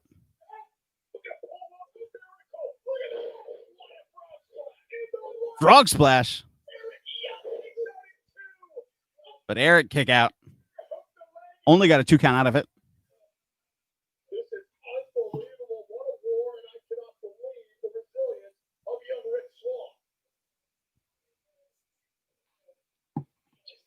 So all the surprises we saw tonight, do you think they're one-offs, or do you think people are sticking around?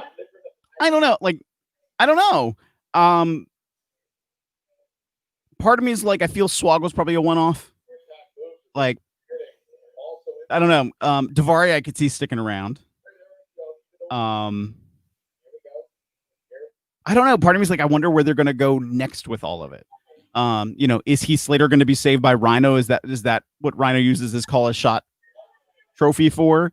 Or like you said it for another match, like, oh, I want a tag team title shot with Heath against the North. And if we win, Heath gets a contract, maybe like they just stretch it out. I like that. Like, so Rich is down face first on the mat. Eric Young comes off the top rope with an elbow drop to the back of Rich Swann while he's down. Now crossface, crippler crossface applied.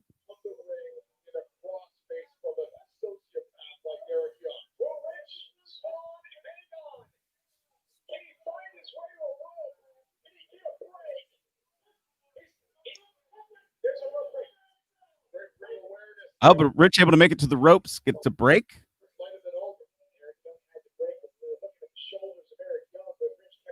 I'm trying to think. So, like, then where do they go next? Like, right. I don't see a clear next contender yet. Like I said, I feel like Rhino's going to save that opportunity to save Heath. So then who's the next competitor or contender? Could you argue Moose? That is true. That Moose learned the lesson, and it isn't about the history. It's about what's in the future, and it goes Moose EC. Mhm. I mean, because even if Rich wins, there's then that history with Sammy Callahan. There's other rivalries that they can build with Rich. Because Moose is a big guy, dominant guy, heel. Oh, I'd like that. Rich goes for a handspring off the ropes, gets caught into a torture rack, spiked him, burning hammer, goes for a pin cover, does Eric Young, only gets a 2 count. Because that's where my mind's going. Like Moose, EC3, like them fighting for if Eric Young were to win. Yeah. Or even if Rich Swann were to win. I could see them two being contenders. But you're right. There's no clear-cut person to think of. Right. Oh, ankle bar.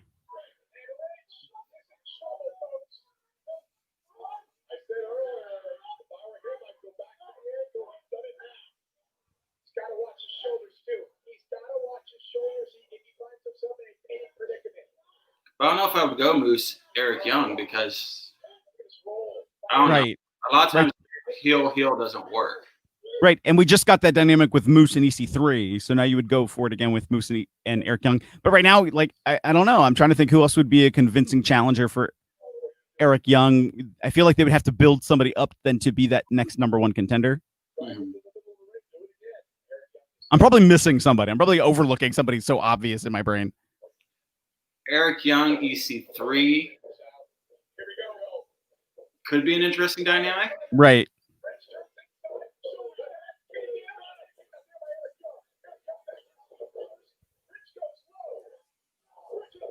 But there's a balance between being like the psychopathic monster that Eric Young is doing and trying to be an anti-hero. Like, you have to tread that so carefully. Yeah. Because if you go anti-hero, it can come off as cheesy, and I don't think that's where Eric Young wants to be. You know, Or it just stays heel. Never go full retard. Dude. Movie quotes. It's a movie quote. I know, but still.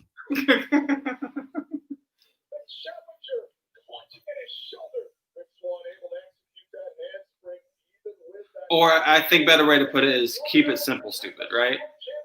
Yes, that's better. Okay. All right, we'll go with that.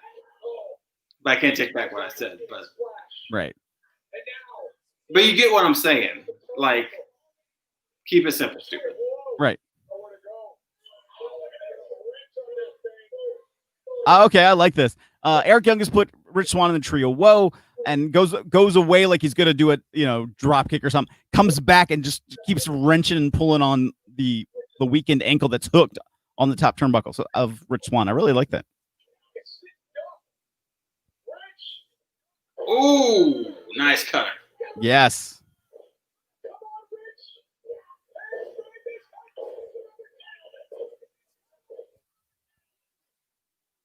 Another cutter.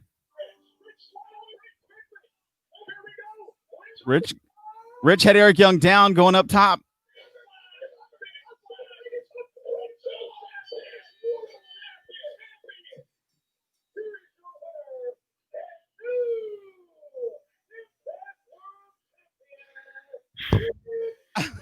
Rich is Impact World Champion. Rich is Impact World Champion. That's awesome. I really thought it was gonna be EC3 or not EC3, sorry, Eric Young, but Rich is Impact Champion. Yes, I'm so happy. I didn't think I was gonna be this happy. I'm really happy for him.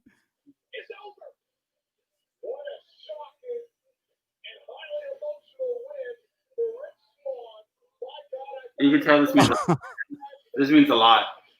It does. Oh my gosh. And now the locker room's coming out as a show of support and appreciation. All the faces, all the people we love. You got Trey in the front there. Right. All the rascals.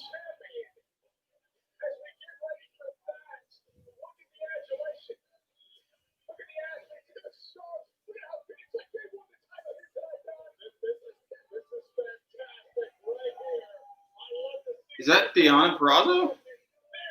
No, that's Nevaeh. Nevaeh. Okay. I was gonna say, like, you should be out there right now.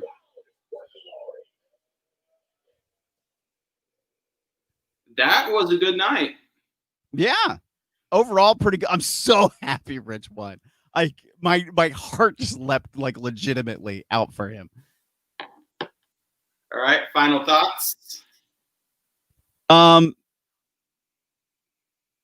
seeing I'm like looking through this chat. A lot of people are very happy. Like there's two people who are like, boo, Rich Swann sucks. Like, what? And everybody else is like, this is awesome. And like now they're calling out the people who are saying boo. Like, it's great. It's great. I would agree. I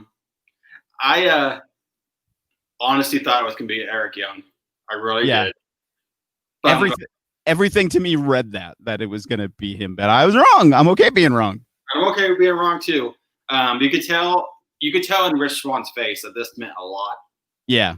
I think that was real emotion right there. You know, doesn't take much to know Rich Swann's story. A lot of trials and tribulations there. Yeah, absolutely. And to have that comeback and to be world champion in a promotion that you can argue is number 2 or 3, you know, and that's for the company to have. I can see Rich Swann with the company, company putting support behind him. That's a big deal. Yeah. Oh yeah. I like the fact that Rich Swann is champion for the fact also because I think it opens up the playing field a little bit more for challengers. Rich Swann being a face, no longer have a heel champion. I agree. I don't believe in Eric Young's mind or this is done. Right. So you could have a couple months of torment from Eric Young to Rich Swann to continue this. Yeah, I do believe at Hard to Kill or Eric Young will get his rematch. Will he win? I hope not. At this point, I hope you keep it on Rich Swann for a bit. Right. But Eric Young would there's definitely going to be Eric Young, Rich Swann too. Surprises of the night, Deanna Purrazzo did not defend her title against Kylie Ray like we thought. Ended up being Su Yung. I had to take a break there because of technical issues, but my understanding is that was never fully explained why Kylie Ray wasn't out there. Am I wrong? Right. Was she? Was like? Sorry, I was looking up something else. I was trying to find like other comments and stuff. Kylie Ray was out there. Wasn't. It was okay. Never explained why she was not present. Gotcha. That makes total sense. They did kind of hint at Deanna Purrazzo and Kimberly knew why. They kind of were snickering about it, so that makes me think maybe a beatdown or something like that. But that was an audible thrown in there that we did not know, and we came out with a new champion out of it, Su Yung. Yeah. The Call Your Shot Gauntlet had a lot of TBDs. Right. We thought we were getting 11, and really we got 21. Right. And a lot of those people you can call shockers of the night. True. Who's no stranger to Impact Wrestling. Well, nobody in this match was stranger to Impact Wrestling. You had Daivari, you had Swoggle, you had James Storm.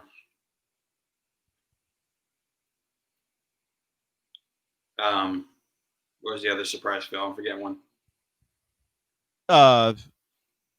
James Storm, Swoggle, Daivari. I feel like well, we got the Reno Scum. Mm-hmm. Which I think. Well, Caleb with a K. Did we know that Tennille Dash? I think we knew Tennille was going to be in there. I don't think that was a shock. I'm trying to remember who else was in there that we were like not expecting. My brain fails me, right? Oh, well, Sammy was in there. We didn't expect Sammy. You argue the biggest shocker was James Storm. Yeah.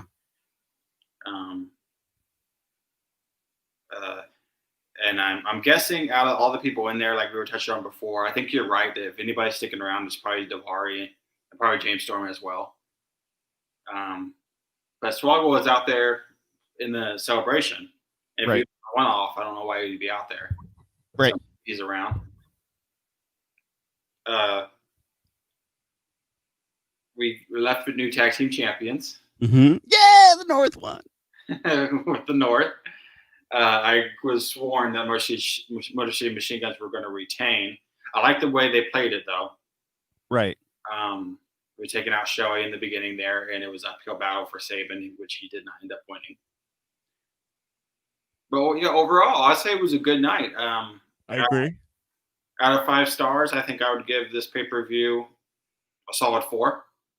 I mean, it didn't blow my socks off. I mean, I'm not ready to give it a 5, but I think it was in 4 range. What do you think, Phil? I would say a solid 4. I think what hurts them, if anything, and I saw this kind of mentioned on the Fight TV chat, is now AEW for a while now has had their own workers at ringside, and some small pockets of crowd, throughout the building. WWE now has the whole Thunderdome experience, and even with NXT, they've merged Thunderdome with some live crowd folks. So you're getting some of that ambient noise again, and even just from a visual. So there were a couple comments about like, this would have been better if there was a crowd. This would have been better if this was a crowd. But that doesn't take away from the fact that the wrestling quality was there. Yes. Like the quality of action was there. The storytelling. And I'm a big story guy when it comes to wrestling stuff. And I'm typically so hard on Impact Wrestling because of what I have perceived sometimes not as a great storytelling leading into matches or out of matches. And this was done so well. So this was really, really, really, really, really, really good. A solid 4 out of 5 for both of us, it sounds like. So B plus range. I would say like what was hurting us, one was crowdless. I agree with you there. And I think also there was times, especially in the exhibition match, like we were calling, where it was way too choreographed. It took me out of it a couple times. There was one spot that comes to mind immediately where we both were like, yeah, that wasn't cool. Right. But in wrestling, you're going to have that, unfortunately. Yeah. But yeah, overall, B plus from me. I'd like to know what you guys think in the comment sections down below, no matter what platform you're watching it on. And be sure to catch Phil every Tuesday night. Every Thursday night with the Wrestling Party, and then I'm trying to do just more random streaming of games and other content. So Thursday night for sure will be at 8 p.m. The Independent Wrestling Party, 8 p.m. Eastern. Okay. And that's, look up this name at PS Phenom on pretty much every social media platform. So Facebook, Twitter, Twitch, YouTube, Instagram. I'm there. You can find out more information. I also have the Independent Wrestling Calendar that I post every Wednesday, so that we can find out about local independent wrestling events that are upcoming in your area. That's all courtesy of WrestlingCalendar.com that I help provide content for. So, so follow me here at PS Phenom. All right, and for me to end it, I just want to say it's always a pleasure, Phil. If you enjoy seeing Phil around, make sure to let me know, either direct messaging and stuff like that. I've been getting positive feedback from these discussions that we're having, so I definitely look forward to having you on in the future. We'll discuss off camera like when that's going to. We're both pretty busy people, but we will. You lost me. We'll plan. There you go. We'll plan something and make sure that's down the pike. I like the idea of maybe doing an Impact show in the future where we do commentary together. Sounds good. But until then, keep it nerdy.